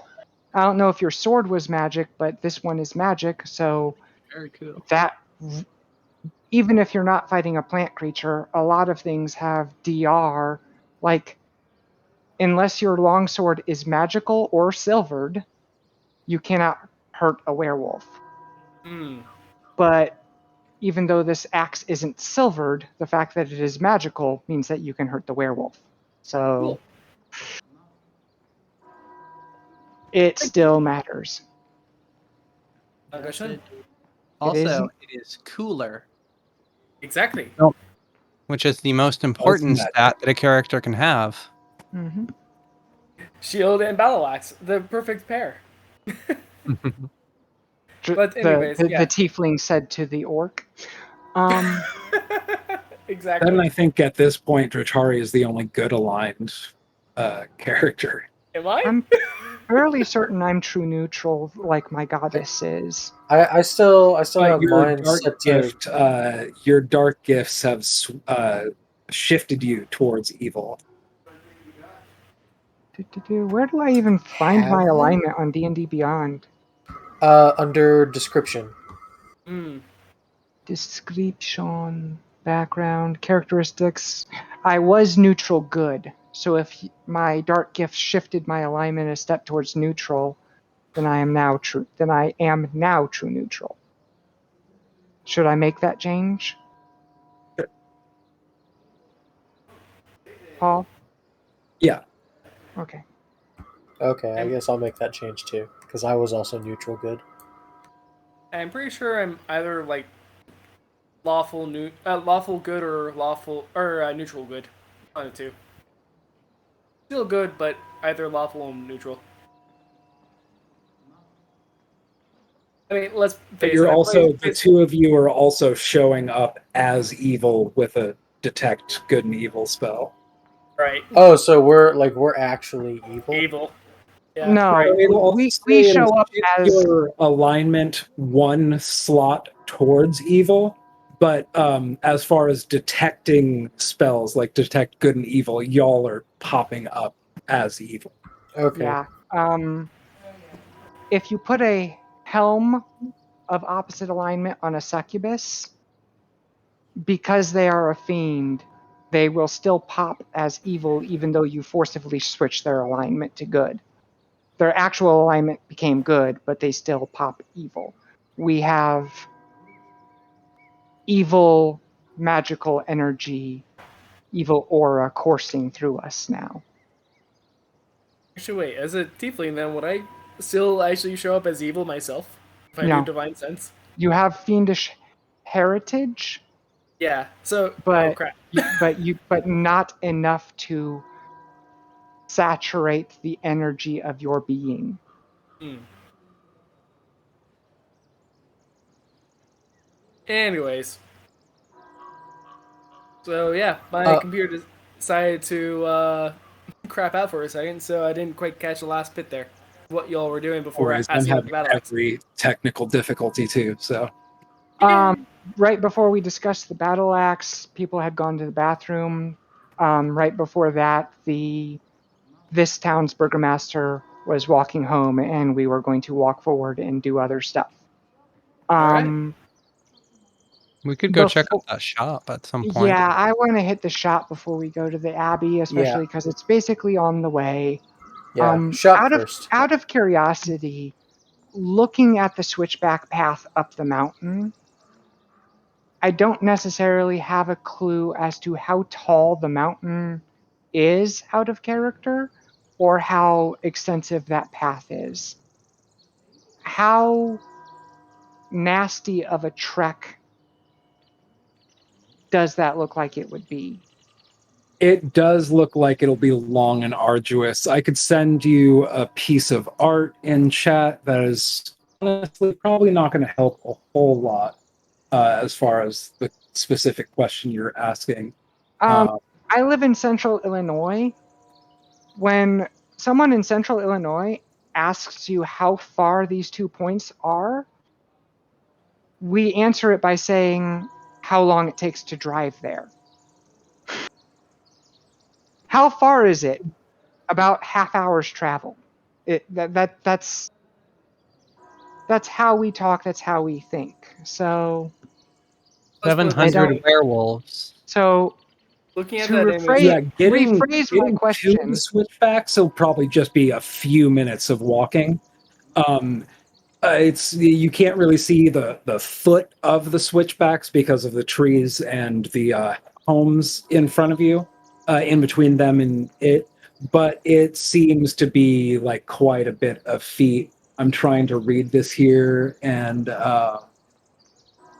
Does it No, say? that's piece of art that I sent you. Does it say at all how long it would take to walk there and back? Like if we want to join, like if it is currently lunchtime, will we be back in time to join The the ascent Burgermaster for is dinner? slow and somewhat treacherous. The road climbs 400 feet.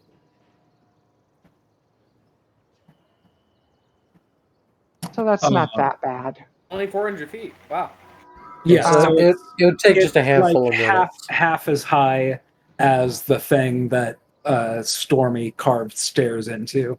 Yeah, and that took us a couple of hours just because of the modality of our travel. Just because you were creating stairs you were walking up.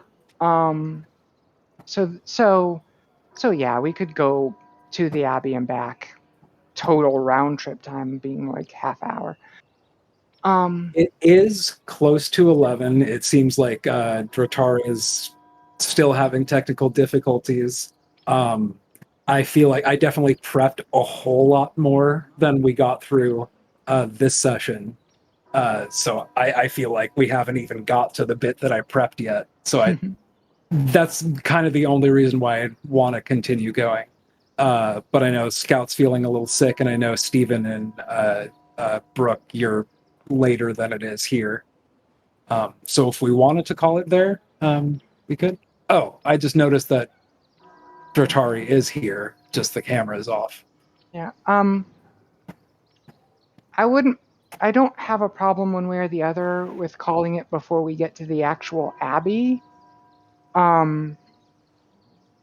My sleep schedule is AFU, and like I woke up maybe 2 hours before session and Oh, really? ate and all that. So don't worry about me in this case. I'm going to be staying up until tomorrow afternoon in order to try and forcibly reset my sleep schedule. It's up think to everyone else. I might be about done. It's been a long week for me. Yeah, that's okay. And that gives us, instead of rushing up to because I think somebody mentioned maybe wanting to do some shopping, there is a place to shop here. There's also, there's a couple things to do downstairs before, if you wanted to do downstairs before you headed up. So I feel like that is pretty good stopping point. Okay. Yeah. All right. Yep. So So I feel like I didn't edit this. This is probably going to say the wrong date. Yep, it says the wrong date. Yeah, it's all good. So what is our plan? Are we meeting next week? I think Scout said Yeah. that she can't really. Okay. Aw, pity. Yeah, I have. It's just it's busy times, and missing a lot of this week set me back quite a bit. Gotcha. No worries.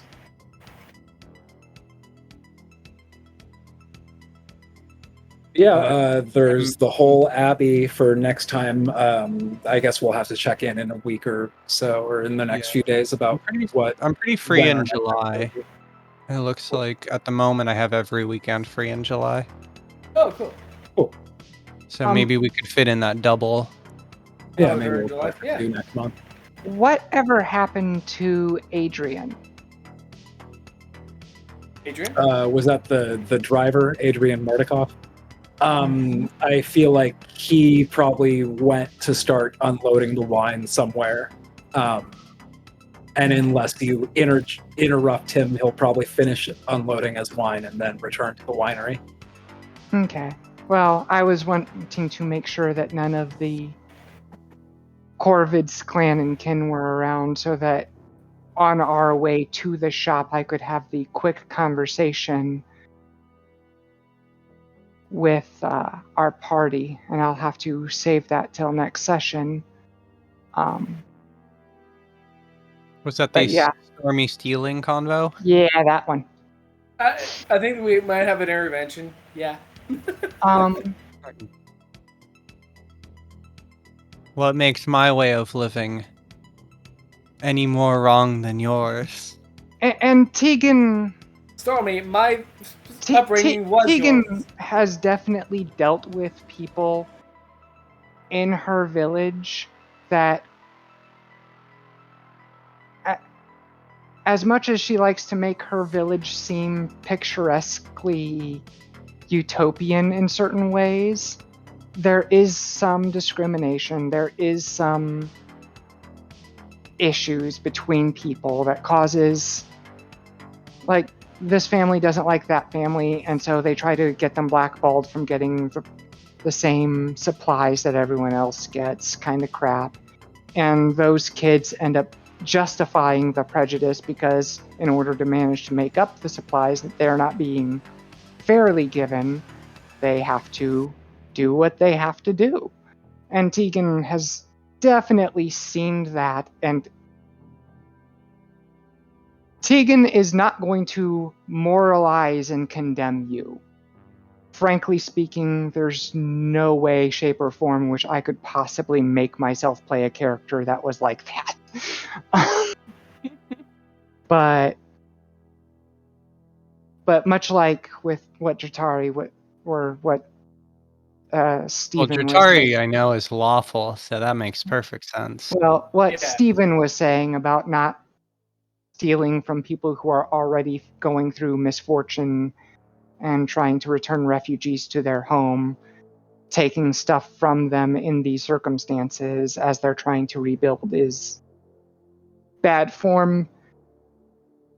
It's going to be that kind of conversation, not a... Yeah.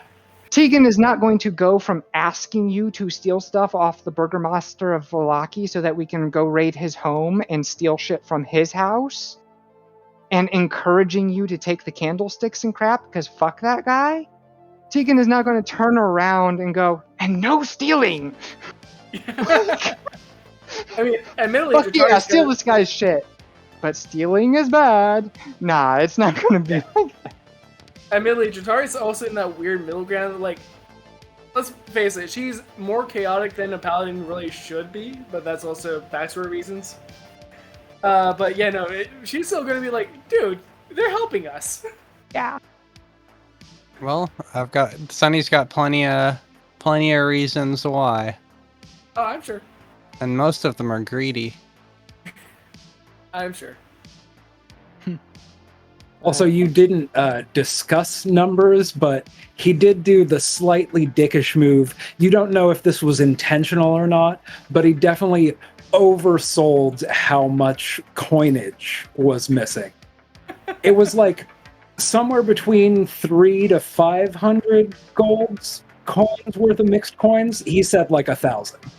So actually, the coinage was split up. It was there was another thing that I did not tell everyone. So I actually forgot that there was coinage. Tegan and Jatari are both just as guilty of harboring that coinage. So Wait, did you divide it between us all? I don't remember that at all. yeah, I divided the coins, but not the item. The gems and the like. Yeah. Yeah, I forgot to even look at that. Out of I remember that character, thing. it was 50 gold worth of gems, assorted gems. But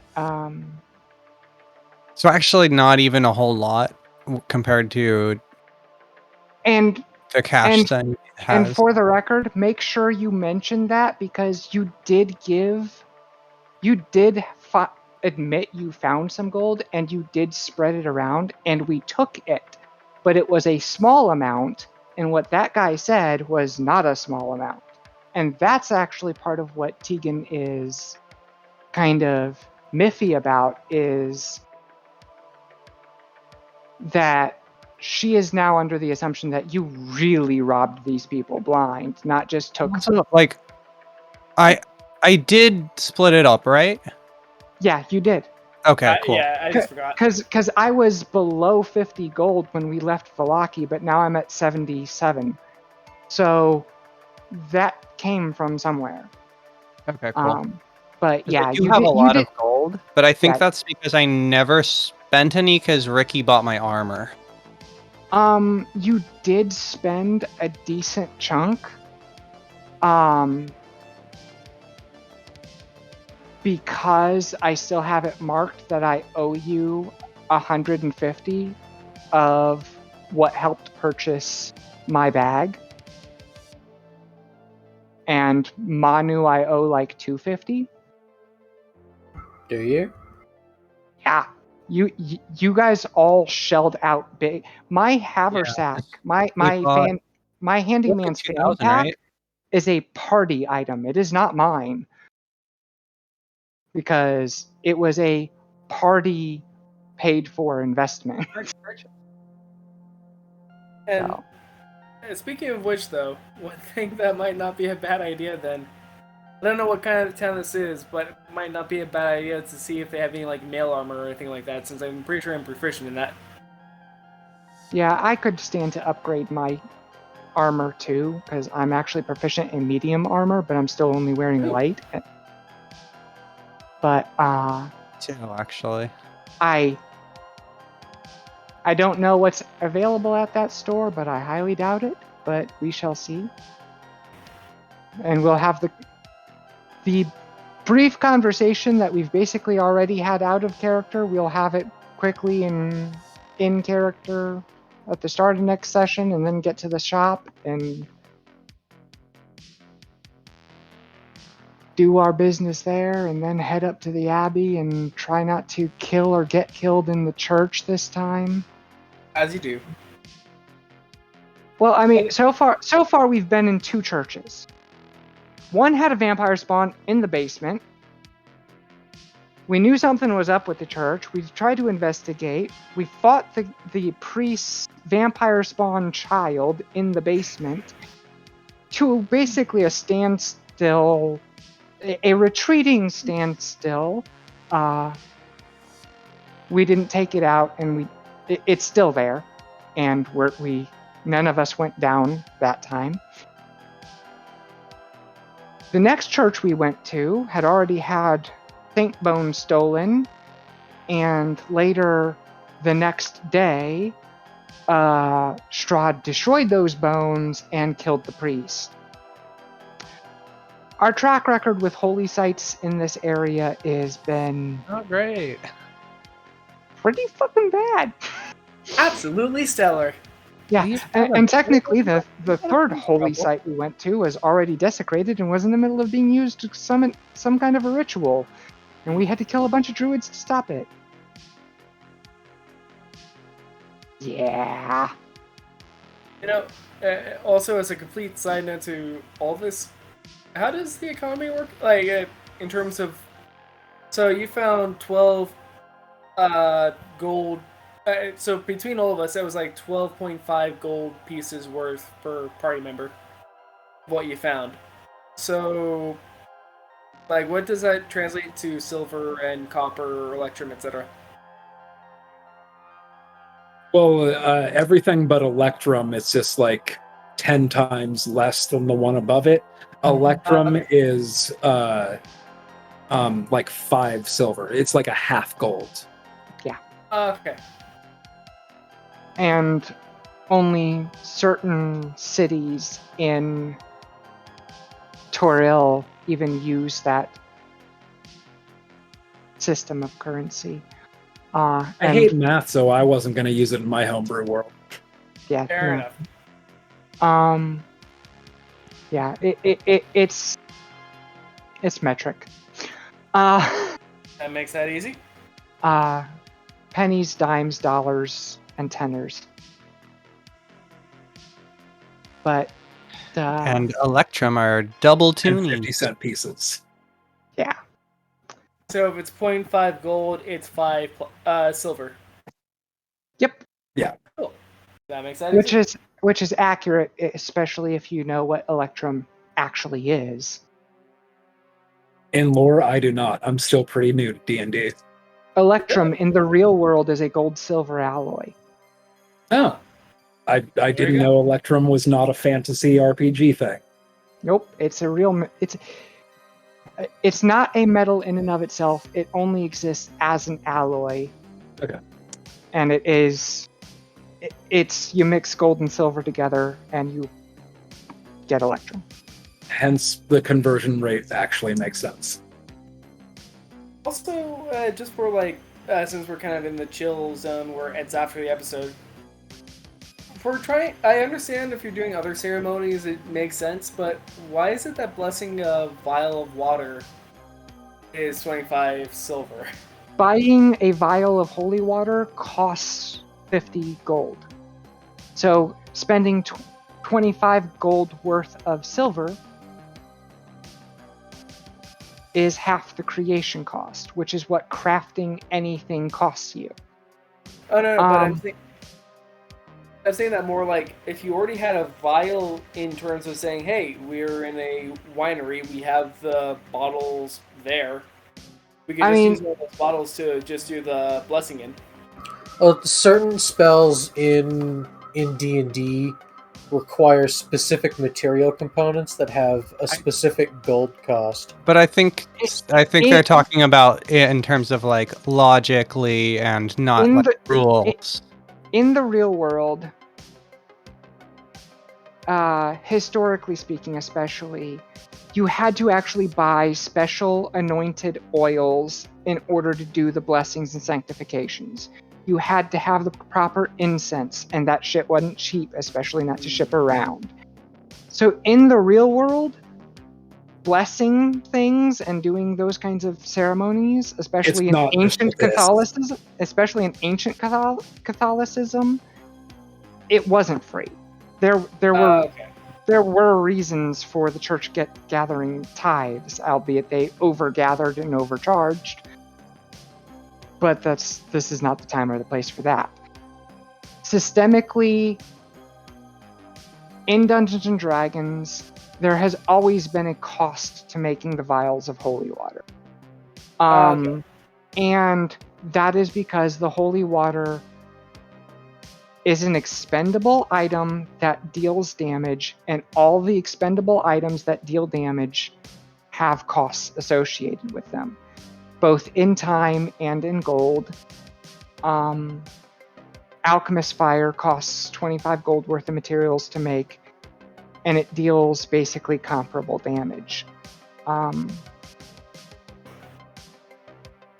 That's just...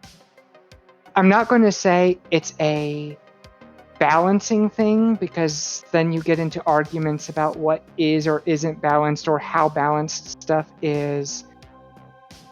It's just the way they've designed the mechanics. If it is an expendable item that deals damage, it has a cost. If it's an if it's a item that deals damage but is reusable, it like, say you throw a dagger and you can recollect it after battle. Those items tend to actually cost a lot less for some reason. But no, I'm not going to say it does make sense. It's just one of the things that they've always had it be the way that it is. No worries. Yeah, because at least for me, I was imagining the fact that it's like, well, if the only thing that's really cost was the vial, and you're literally in a wine manufacturing place, couldn't you just grab one of the bottles? Yeah, or in a wine manufacturing place. Holy Spirit, amen. You're not paying for the 30 seconds it takes to bless the vial. You're paying for the 30 years it takes to learn how to bless the vial. Yeah, basically. Of course. Yeah, especially a winery where they have their own glass blowing station and whatnot to make their own bottles and everything else. Yeah, it's not the vial. In fact, the vial, it's the flask actually costs a single copper piece. An empty flask. It's I think half a pint of water. But you use up the silver and it actually magically dissolves into the water as you are blessing it, and it absorbs the silver into the magic as a magical conduit. whether that's fair or balanced or whatever your personal feelings and sentiments about it are, it just is.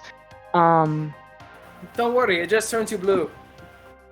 Pretty much.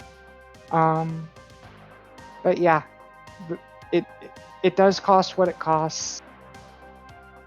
There's justifications for it and against it, and arguments about it making sense or not making sense on both sides. Still, we're blue in the face. But it's been like that since second edition. Second edition. In first edition, you actually had to spend experience points to make your holy water. Really? Yeah. But that was partly because experience and gold were tied to being basically one and the same thing. Gotcha. In alpha, first edition, whatever you want to call it. But yeah. There's always been a cost to making it, and the cost for this edition went way up for some reason, and I don't know why, and I don't personally agree with it. It used to cost a fifth as much. If I had to guess, it's probably a case of just the fact that since people were getting a lot more money on trips, they didn't want to make it so that you could, like, inflate the value of it. I don't know. Don't know. I can't say. I'm gonna call it a night, y'all. Night, All right. Scout. Hey, Good night. Good night. But, thanks for playing. See you soon. Yeah, it was fun. We'll figure out next session sometime soon. Yeah, and I just hope let us you know how you- recover pretty rapidly. Yep. But yeah, there's a lot of spells that are like that where they have their components be holdovers from past editions, and it's just maintain sacred cows. Gotcha.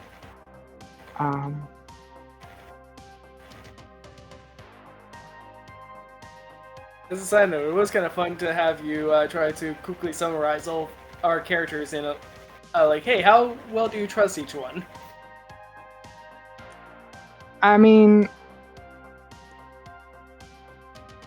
I from the get-go, out of character, partly assumed that it was because we had caused either he wanted to ask us something and was trying to ask us to do something for him and was trying to get a feel for things, was worried that we were going to bring danger down upon him for his involvement with us, and was basically trying to test the waters for, will your people keep their mouths shut?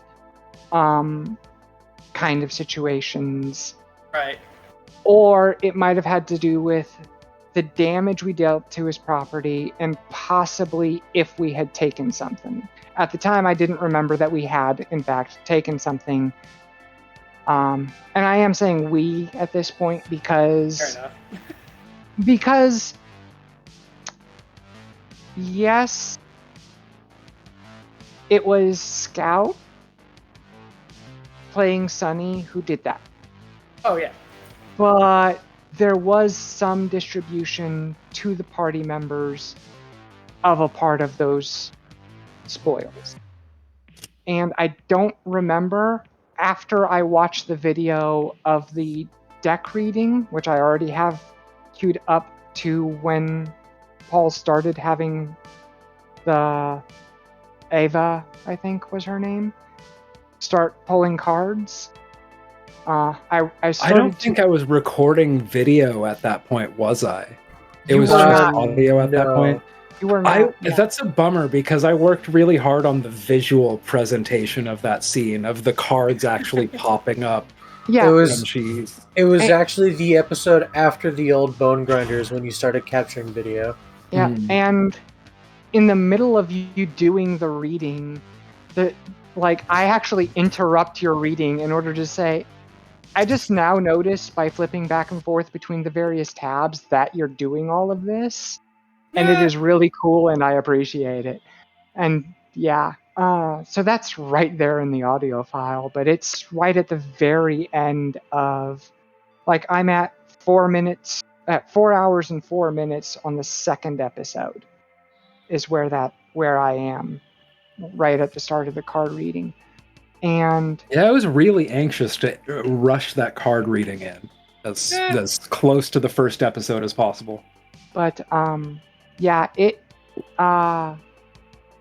mostly so I can remember all the stuff that was talked about and why I thought some of the things I thought back then, from then till now after we were discussing it. And I'll watch that, and then I'll watch the part where You talk Stormy- to the elves in the Stormy stole the stuff and disseminated some of that, because I'm not. I feel like I might have suspected she took it from the winery people, especially because it didn't seem like the druids were exactly the type of people to walk around with gold jingling in their pockets. But I'm not sure what story Stormy actually gave to us as she handed us the funds. if any. Yeah. I don't think she gave us a story. She just gave us money. It's like, And- here, gold, and no questions were asked. I completely forgot that she even gave us the gold in the first place. It's adventurer mode, man. You just kind of like, ooh, we did a thing. We get money. Yeah. We Honestly- defeated the enemies. We get the chest now, right? Yeah, kind of exactly. So I do want to see what was said and done and all of that before I actually have that conversation, so that, because for my character, this was a day and a half ago. Yeah. For And- me, it was like 3 months ago Yeah. or more. So I do want to refresh my memory on what was said, what was done at the time before I tried to have it as a conversation, so that I handle myself in a correct manner. But Honestly, oh yeah, go ahead. but yeah, it's not going to be aggressive, to say the least. It's not even going to be fully disappointed one way or the other. Because Oh yeah. because Stormy just wants the fuck out of here, and Tegan is holding it together by fucking strings and just does not have the fucking spoons to. She wants to leave the areas that we visit better than we found them, but getting out of here is still the alpha primary objective at this point. Mm. She wants to get Irina back, just so that she doesn't completely disappoint herself, as it were. But this land has been nothing but trauma after trauma after trauma. And we got tricked into coming here the day after we fought the Green Dragons. And the entire time that we were fighting the Green Dragons, one of them actually kept switching targets as to who it was harrying and threatening.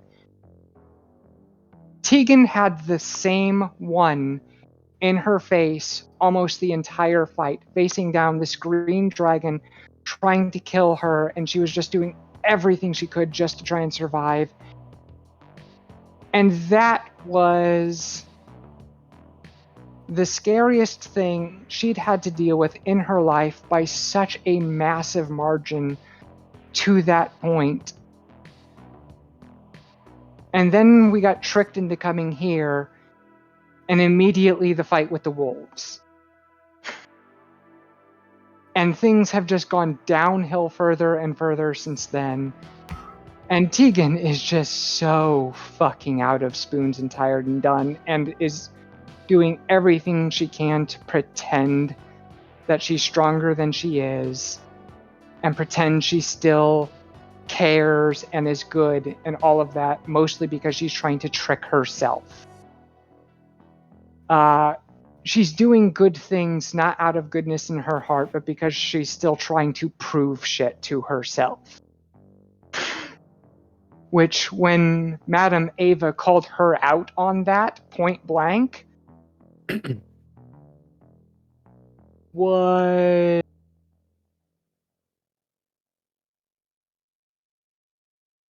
hitting a nerve seems like a understatement. So, yeah. Tegan cannot actually overtly criticize Scout or Stormy, because there's just been too much here. And as much as Tegan is trying to convince herself that she still wants to do good and right by these people, her actual true mentality is so much of fuck this place and everyone and everything in it. And she still was partly honest towards the people aspect of it.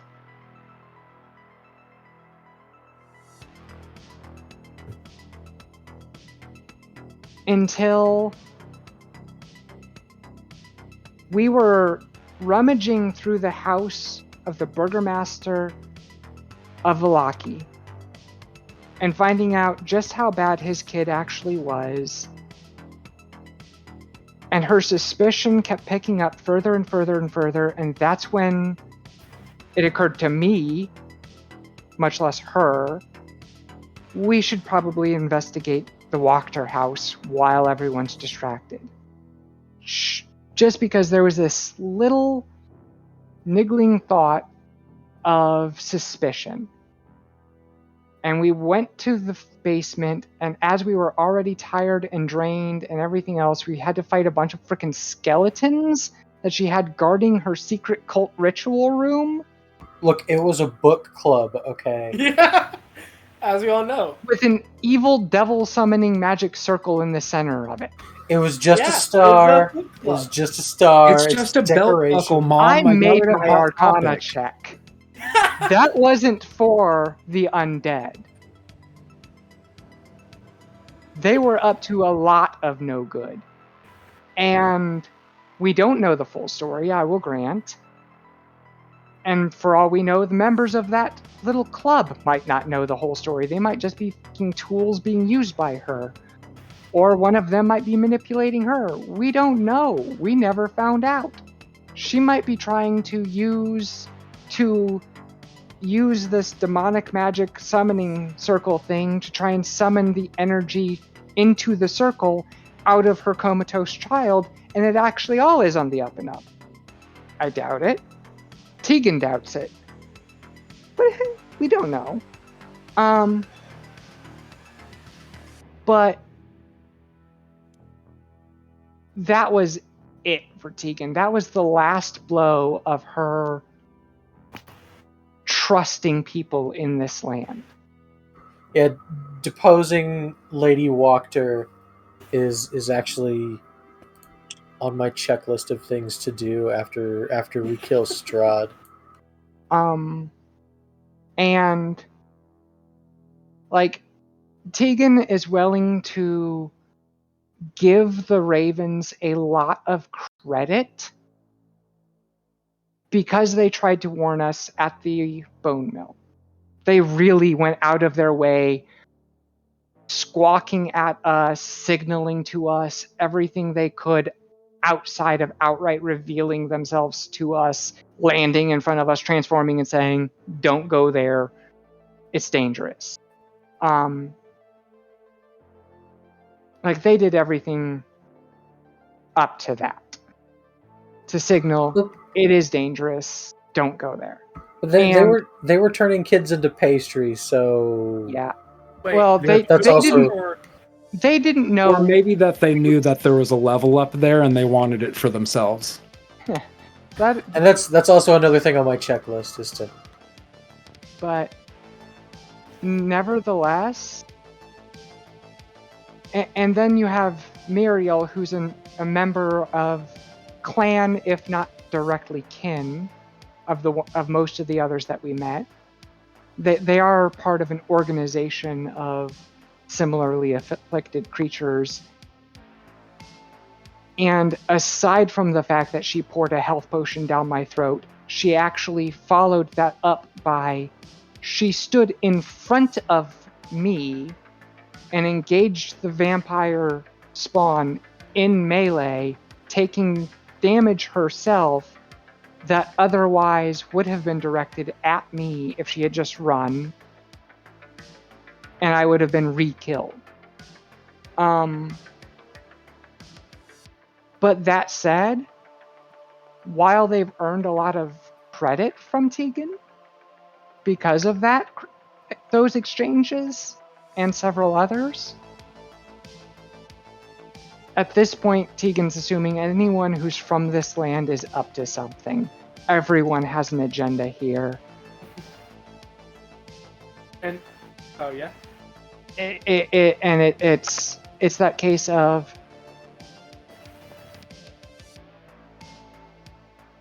the enemy of my enemy is my enemy's enemy, no more and no less at this point in Barovia. And the were-ravens are the enemy of my enemy. That doesn't mean you're my friend. It means you're my temporary ally. and Like- honestly, oh yeah, Like, there's just no trust. There's no fucks given for the people of this land. So I can't. With that being the character as it has evolved, there's no way I can really ride Stormy's case for anything other than potentially risking blowing that alliance. I will say that if Lancelot is not a good boy, he's playing a real long con. that is true. Lancelot is the goodest boy though. Do any of you know about what Vampire the Masquerade is? I know. I just have- vaguely know that it's a series of video games and tabletop RPG games and other. It's Okay. like a world that has games set yeah. Okay. about it. Vampire the Masquerade is one of the games in that world. It technically primarily refers to the tabletop RPG, but the video games that were based on it also got the name. Anyway, point is, there are different clans and different factions. Sabbat and Camarilla are the two main factions, and there are 13 surviving clans. The clans determine what clan you are, determines what kind of powers come easily to you, how much it costs to develop them. The shape-shifting thing, some clans can do, some clans could do, but have a lot of difficulty. Vampire magic is mostly limited to the Tremere clan. Every clan also has its own weakness. Only the Lasombra have the issue with mirrors. Technically, any vampire can be expelled by someone with enough true faith wielding objects of their faith. But the Sedites are extremely susceptible to that, as well as they are extremely more light adverse than others. Gangrel are the consummate shapeshifters. And their curse is that anytime that they go into a blood frenzy, they have a chance of picking up a permanent animal feature that they can never have morphed away. They predominantly belong to the Camarilla, which are corporate capitalist government, basically, Mhm. that preside over many, many cities. They are the most dominant faction. The Sabbat, however, are very deliberately a parody. Like, in universe, a lot of their rituals were developed as a deliberate dark parody of Catholic blood cults. The Sabbats, the Camarilla is about preserving a greater good for vampire kind, and that means maintaining the masquerade and abiding by these rules and all of that. The Sabbat is, we are cursed, we are damned, we are monsters, and we have no interest in being anything, in acting any other way than what we are. They embrace the fact that they are monsters. That does mean that they are usually the bad guys. Gangrel, who belonged to the Sabbat long ago, developed a game. You see, most vampires, no matter how much they develop their shape-shifting ability, their basic forms are limited to bat and wolf.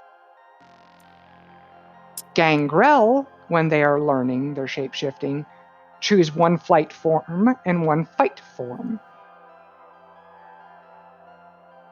So they don't have to be a bat and a wolf, they can be a raven and a dog.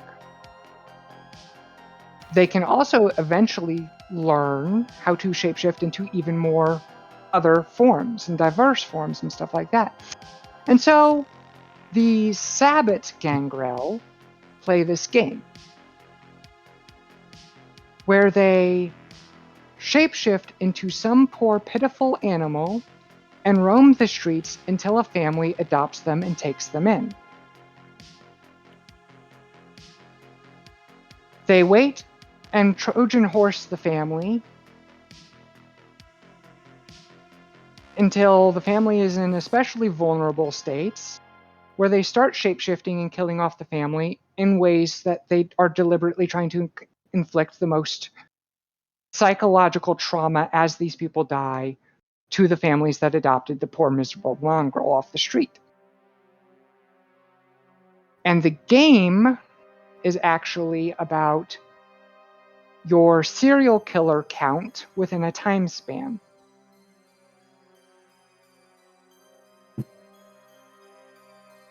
So you say if Lancelot isn't a good boy, then he's playing an especially long con game. Lancelot has been around to see that we can handle ourselves in a fight. Knows it can't take us all, but you never know.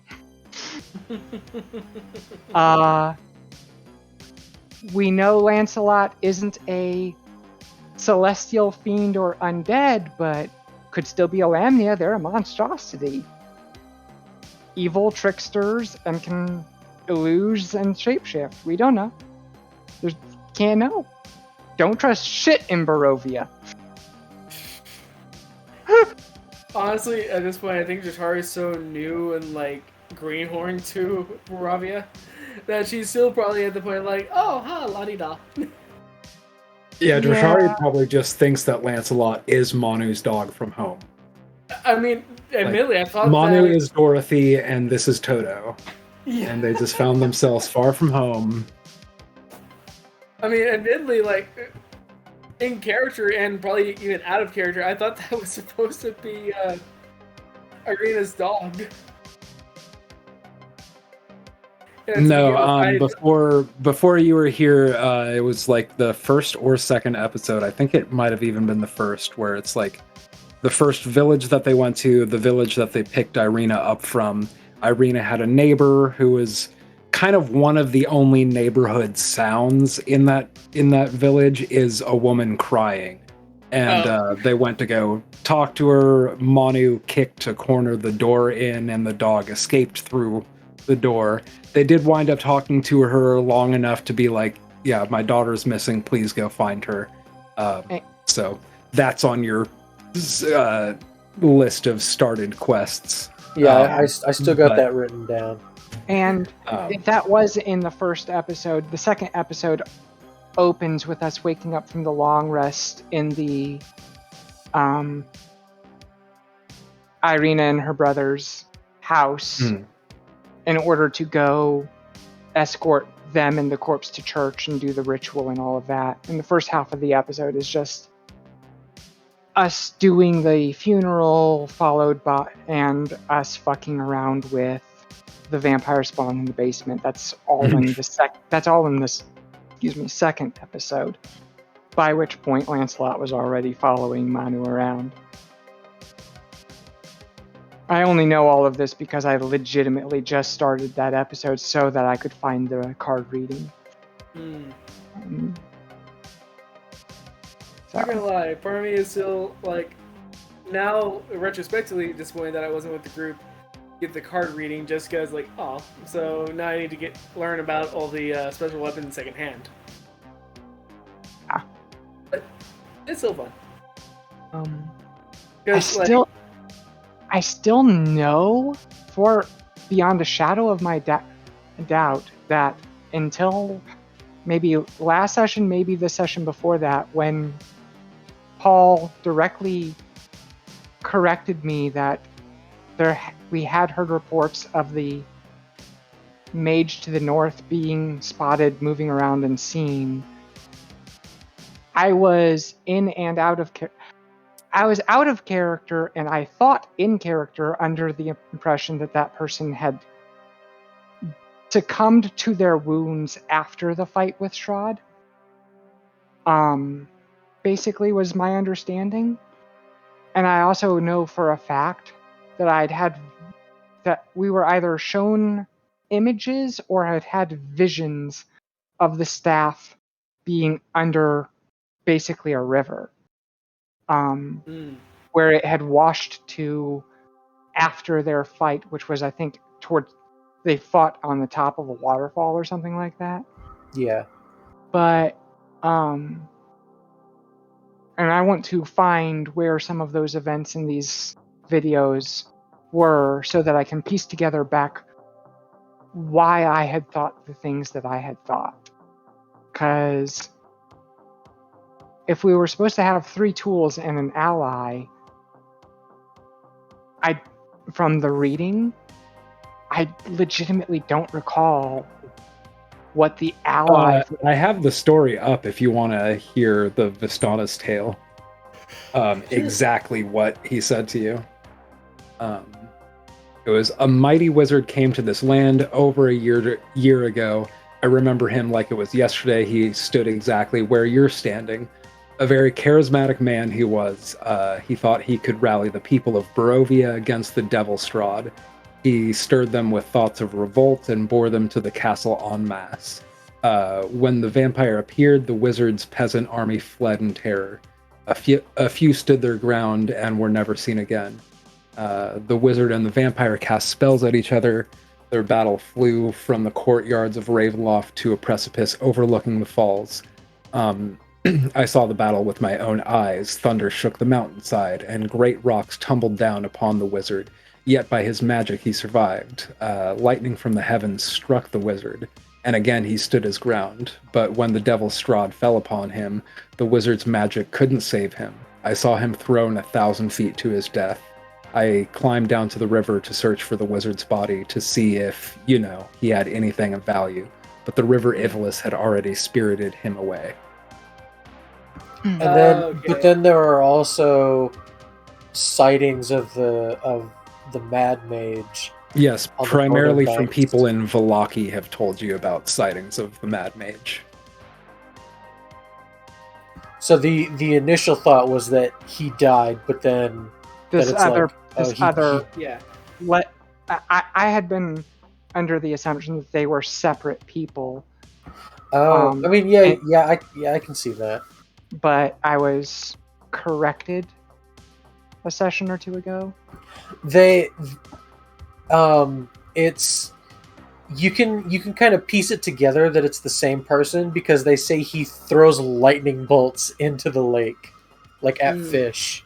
Well, I mean, lightning bolt is a 3rd level spell that a lot of casters take. But it was a kind of theme with his fight with Strahd is there was lightning, so it kind of connects a little bit. But anyway, yeah, I was a combination of I don't think I really fully recalled the Valachians talking about their sightings, but also I wouldn't have assumed that they were the same person had I not been told. So, anyway. But yeah, I don't remember. We were supposed to have had. I still don't recall precisely how I knew about the staff, whether that was from the card reading or what. It doesn't seem like it was from the card reading because the card reading, the 3 items were the glowing sword, the lightsaber, that was the second item. The first item was a medallion with the ruby in it, and the third was a book.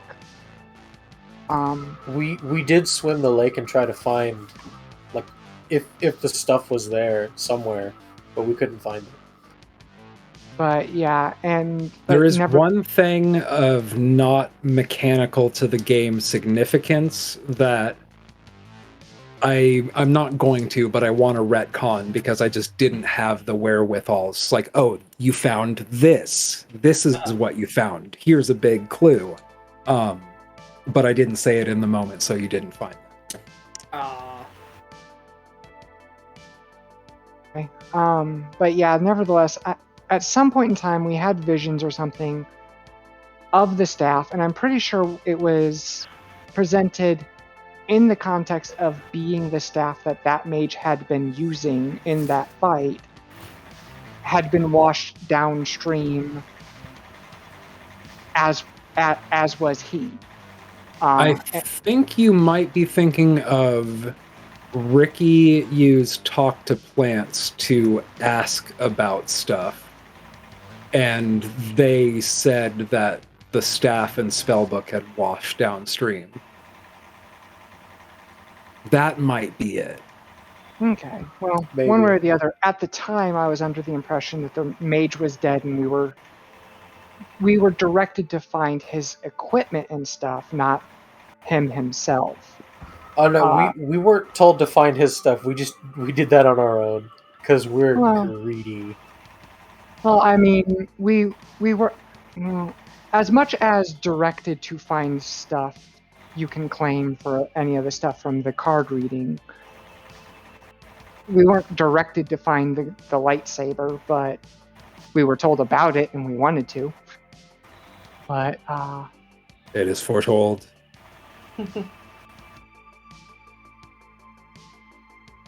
Oh, but yeah,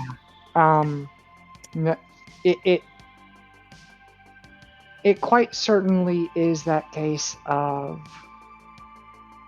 I'm going to watch those sections of those videos in order to find out where I got some of the impressions and understandings that I was under. Like the staff and the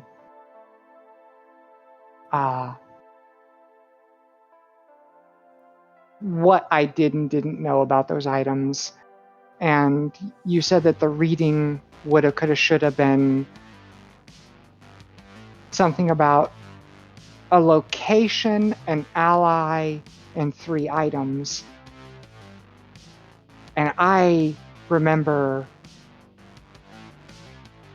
one of those items I remembered a different item that I thought was one of the items, the staff, that I have no clue exactly what I thought or why about that now. I don't know if maybe the mage was supposed to be the ally and I just misunderstood and thought we were looking for the stuff he used in the fight. Yeah, the maid was intended to be the ally. And I don't I have no recall at all of being told the location. I see a dark puppeteer on a bridge between two spires, looking down upon this tortured land with a twisted smile as he pulls his strings. Look to great heights. Find the beating heart of the castle. He waits nearby. And that's what she said in regard to your enemy is a creature of darkness whose powers are beyond mortality. This card will lead you to him. Do you have what she said to everybody? Yeah. What did she say to Manu? Because I want to remember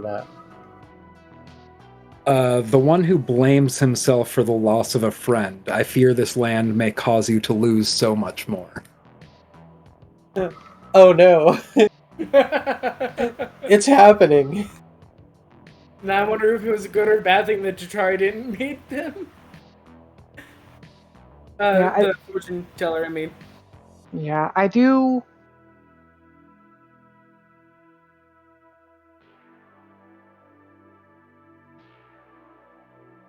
I/Tegan do want to find out more about what happened to her, and will want to know more about what happened to Manu when we died.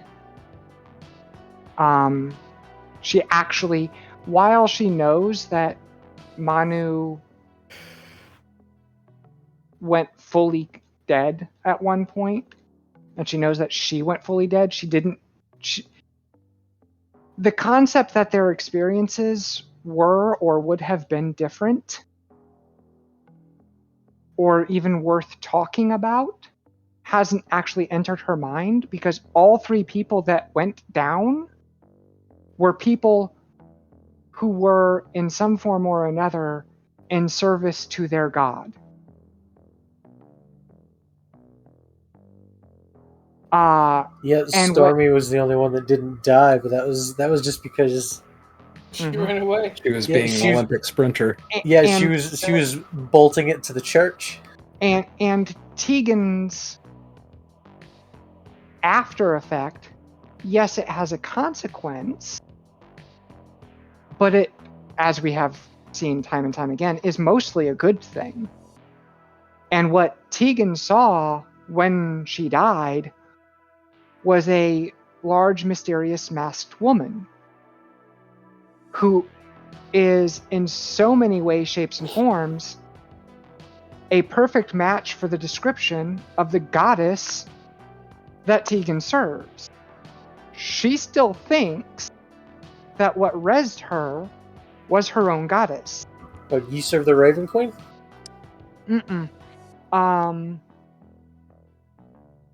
It's fully homebrewed variant of the three goddesses of Rashomon in Toril. Do you know much about the Forgotten Realms deities at all? Nah.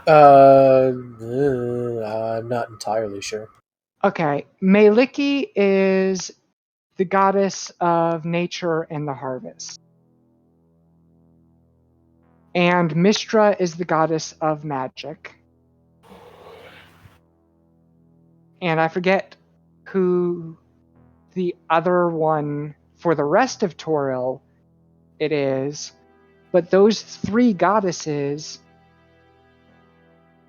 form a separate pantheon of just the three of them, which is the national religion of the nation of Rashomon. They use different names there and whatnot else. And the name that Mistra, the goddess of magic, uses in Rashomon and in the variant that I used for the religion that Tegan belongs to from the city of Tanir, village of Tanir. The goddess of magic is basically just referred to as the Lady of Mysteries. She does have a name, but she doesn't use it and doesn't. It's supposed to be kind of like a challenge that where you earn a rite of passage if you can manage to find out. The more you can find out from her. It's not just that she's like Vecna, who's a god of secrets who keeps secrets just because he wants to have secrets. It's a solving the riddles and finding out the information is a proof of worthiness in her portion of the religion. I was going to make the here it joke. is. Is her name Persephone? Shanti is the other one. Shanti. Yeah. Okay. Shanti, Maliki, and Mistra. Yep. Thank you very much. Bahala, I don't know that one, and the hidden one is The hidden what they go one. by. The And variant for mine was Lady of Mysteries instead of Hidden One, basically. Then. And the only reason why I make that joke was before Persephone got codified as the wife of Hades, she was known as like the mysterious woman, late hidden one, etc., something on that vibe. And then, of Since- course, you have the altered versions of the Greek gods per the Orphic mystics. Yep. But anyway, that's a tangent that would get us off all night. I was going to say that will definitely bring you up to tomorrow easily. But yeah, I definitely caught your reference and appreciated it. And anyway, but yeah, she Raven Queen, Mistra as the Hidden One / Lady of Mysteries. There's a lot of deities that have that kind of, ooh, I'm so mysterious, such a mysterious tall lady aesthetic. This is the religion of being ooky spooky. Yeah, Yes, pretty. Queen? On Wednesdays, we wear black. We also wear it the rest of the week, but on Wednesdays it's especially dark black. It's Penta Black, whatever that's called. Anyway, The blacker than black. but yeah, it is. Yeah, so Tegan doesn't understand what the deal was with what Ricky's deity did to him. Why silence the paladin? She does not understand. Paul told me out of character, correcting me about my assumption that it was my deity. But Tegan is still under that assumption. And she also likewise assumes that that's what helped resuscitate Manu. Wait, what And- I did feel like you the said? achievement unlock at that moment was like touched by the dark powers. And, Or maybe it was and more vague than that. Maybe it was touched by the mists. something. But Yeah, touched by the mists. was not there to see Ricky go down, so did not know that his had been because he had died until she was told that in the aftermath. But she still does not understand why his god would do that to him, because that's what her assumption is that the three of us went down and got revivified directly by our gods in service to their cause for some reason. And I definitely don't think Manu has told anybody, and I don't think anybody has like noticed that Manu's eaten out of compost and stuff. Mm-mm. No, I have tried to keep that to myself. I mean, yeah. Just like with the dream pastries that I now have 0 of. Yeah, you got 0 points of exhaustion now, but you also do not have your fix. I am glad I got rid of those levels of exhaustion though. But Well, that's so not yeah, good. Yeah. unless Tratari says something about Tegan and Manu, like even if you say something directly to me, I'm not going to know, and I'm not going to be able to put the pieces together unless you confront us both basically at the same time, in which case she might start to figure it out depending on how the conversation goes. Yeah. I mean, And honestly, you might need to start the conversation with asking, like, Jatari about the whole trying to sound things out thing. Because then it'll probably open her up to try to ask everyone else, like, their whole thing. which I would have to actually catch you doing it to do so. You did it a little bit before bed, but I was preoccupied by doing my alchemist stuff. And then you did it right when we woke up, but you stepped out of the room to do so as Manu and I were prepping our spells. And then by the time we were done with our spell prep and started having that conversation and those events went down, you were gone. So Tegan has not been around for you doing that. I don't think. I actually also did it last round as well, but I made it more explicit that she was trying to, like, sound out the words. I think I said the phrase last time that she was trying to read it out loud, but was struggling trying to do it, saying things like "Blessed are the cheesemakers" or something like that. But Making Monty Python reference as well as, like, kind of making it more explicit of what she's trying to go through. yeah, and there's a lot of mysteries around all of us that if we actually were to fucking realize that we should probably sit down and compare notes, we might actually figure some things out. But right now, at the very least for my part, there are so many things where Tegan is under, like, she doesn't think she knows, but she's under operating assumptions and hasn't compared notes to others in order to realize that it would not stand up to scrutiny given the cross references. Oh no, yeah, I'm kind of Jatari's in the same mode right now, especially since, like, even before the explanation of what the dreams were, I was kind of going on the idea that, especially since before the adventure happened, Jatari didn't kill anyone, especially the whole redemption path, etc., etc., etc.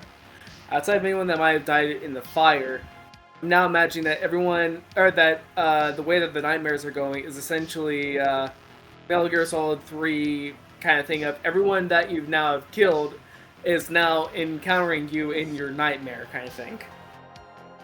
Like, all the druids and anyone that might have died in the fire is now encountering you in the dream and, like, you know, trying to kill you for the expressly, like, very morbid, ghastly dream that you're having. For Jatari, at least.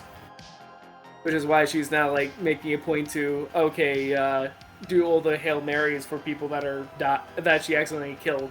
Not accidentally, but you know what I mean. Yeah. Everyone that she's now killed, she's trying to be, like, you know, Father, and Holy Spirit about it. And we might end up discussing that further again and more overtly again. Because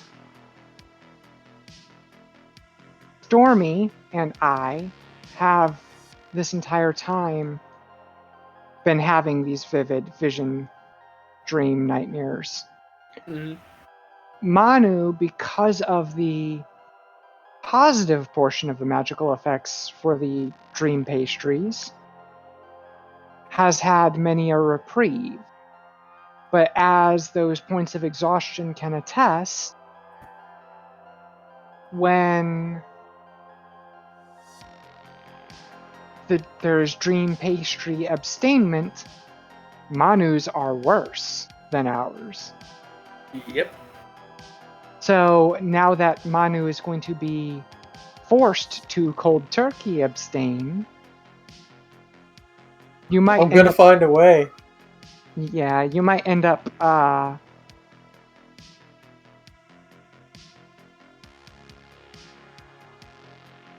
we will probably end up having some discussions about the nightmares and whatnot again.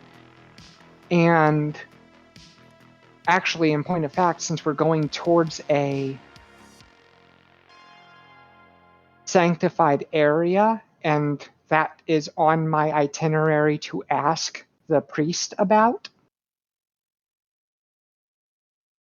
it'll probably come up actually very early in the next session, unless I, for one reason or another, do not get through my list of crap to ask. But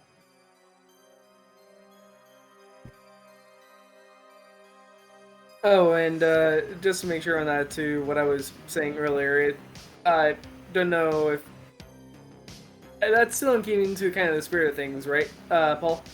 For essentially doing Metal Gear Solid 3 there and making like, oh, it's everyone that I accidentally like hurt or killed is who I'm now dreaming of that has the expressly gory dreams of.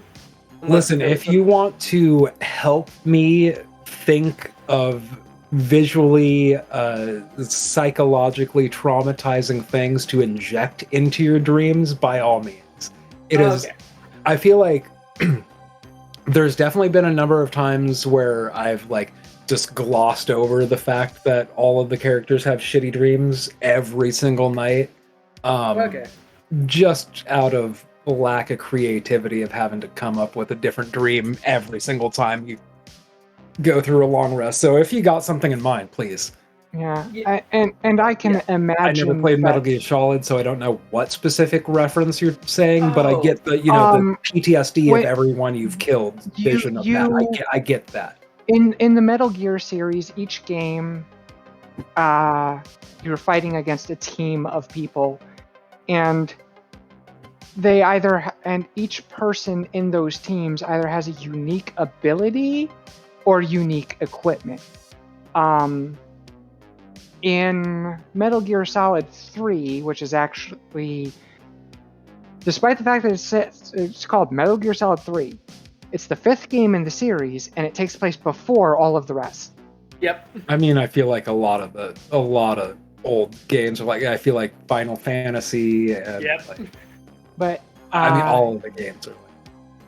But anyway, Metal Gear Solid 3,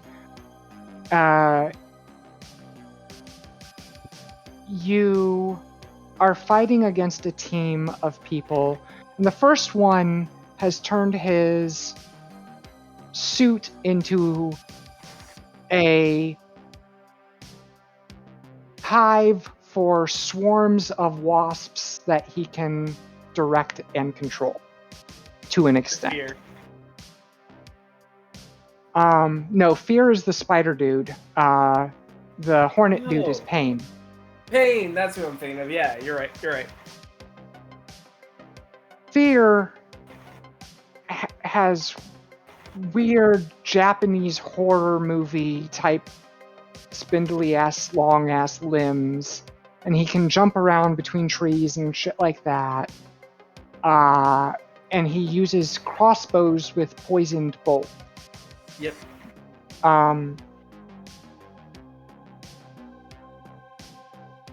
The end is this fucking 90 some odd year old sniper, and one of the things that you can do to win the fight is just actually save the game, back out of it, move your system clock several years forward, come back and start it up, and it thinks that you waited a couple of years to come back and play the game in the middle of this boss fight, and the old ass guy died. It dies of old age. It dies of old age. You gotta love it when Konami does that crap with Metal Gear games, where it's just some random ass shit like the telepath that you have to swap the controller to a different port because he can read Yep. what your controller is doing to dodge your attacks. Yep. Anyway, the series is so good at being meta in beautiful ways. Oh yeah. Um, Yeah. But More anyway, like Meta Gear Solid, am I right? Yeah. but Sorrow, Sorrow. That's what his name is. Yeah. one of the boss of the team.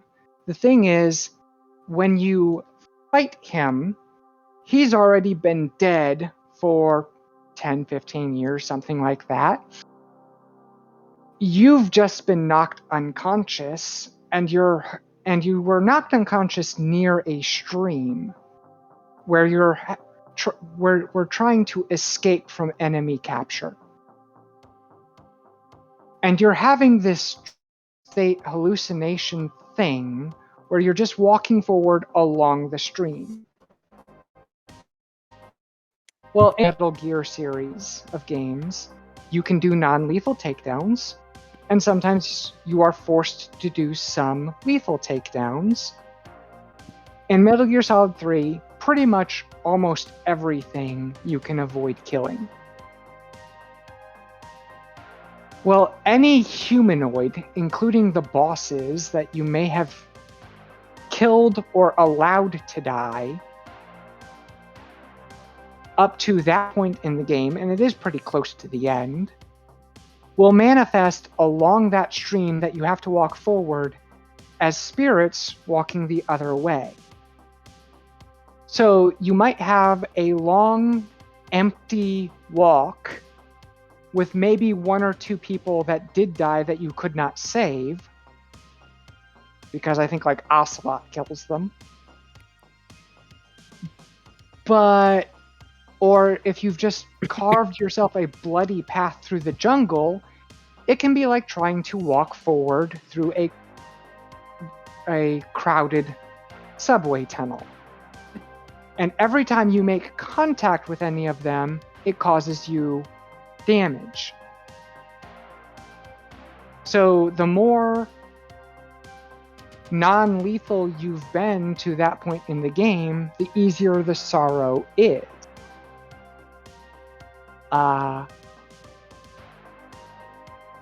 Whereas, quite obviously, if you've been ruthlessly lethal, that boss fight is...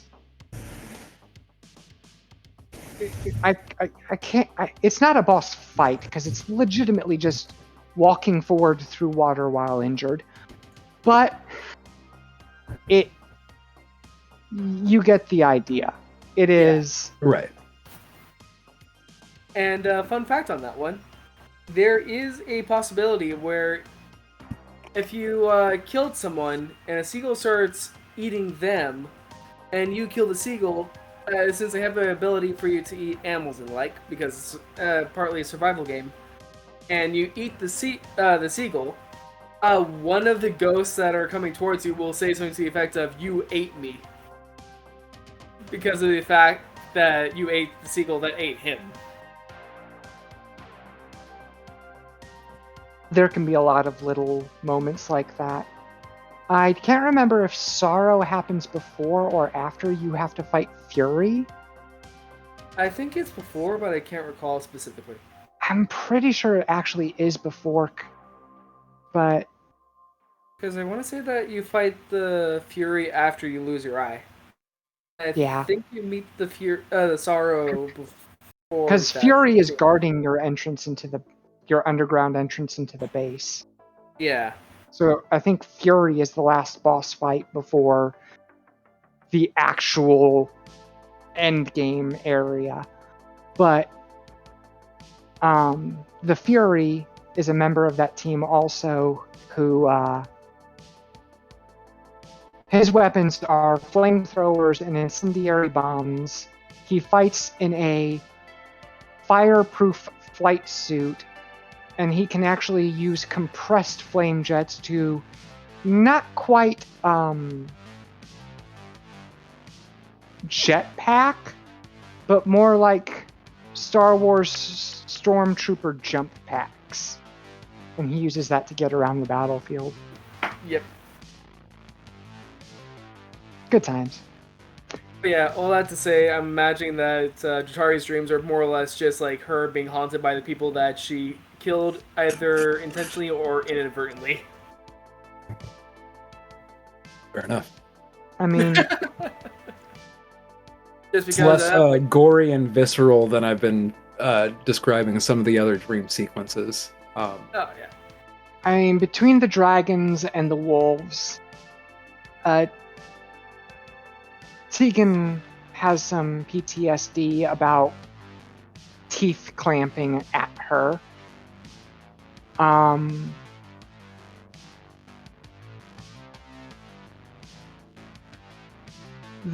Like I said, the last thing that finally blew her ability to trust anyone in Barovia was Wachter's basement, but she already kind of let herself down to a certain extent on the way there when the previous burgomaster, who we had told to hold up in the hotel, and I had told Fiona, we've got him, leave him to us, take charge of the city, cement yourself as the leader like this, we'll deal with this.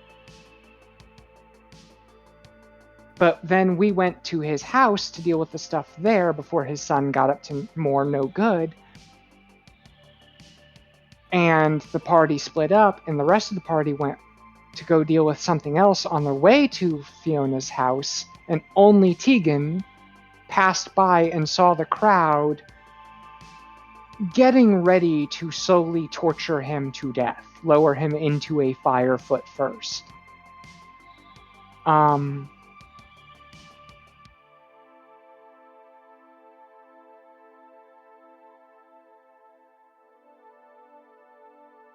And then following that up with, in an already heavily exhausted, heavily injured state, trying to fight what should have been weak, easy enemies, but it ended up being a very dangerous and difficult battle just because we were already under such resource strain with the skeletons. Yeah. There's plenty of nightmare fuel there for you.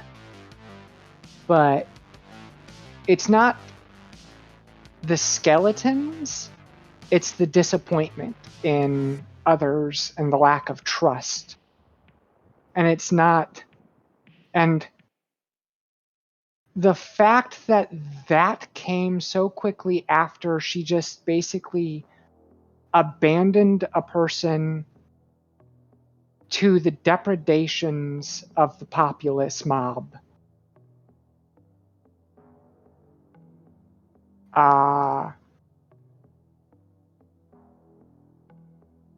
She kind of disappointed herself on that one. And she kind of... So there's this blow of distrust of the self, followed and inability to properly do good to help the situation, followed immediately by the reveal and the revelation that the person they had put into power is actually probably at least as bad. And the distrust and disappointment that she felt towards herself, and then the distrust and disappointment towards others in general. It wasn't the violence of that night that was nightmare fuel. It was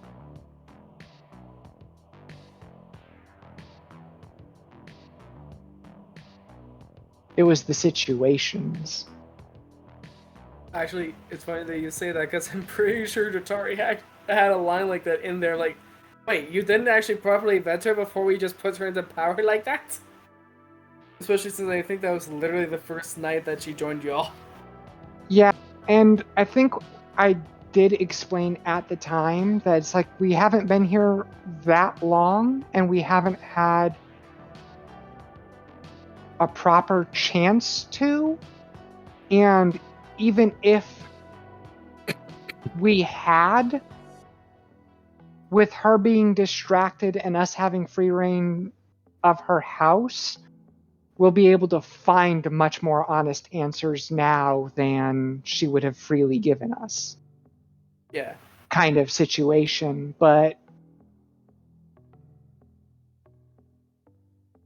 after we found what we found, that conversation, Tegan's words justifying their actions to Dratari, would definitely ring as hollow excuses and insufficient reasons to Tegan in hindsight.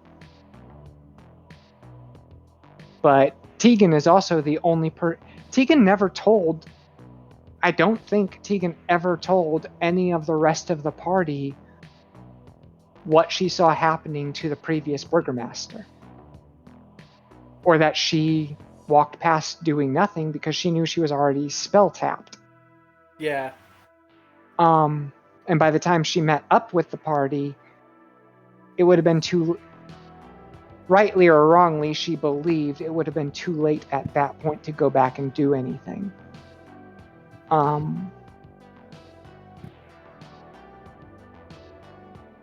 I should note that both for me and for Tegan, it wasn't about saving the burgomaster, because as far as she's concerned, he deserved execution. But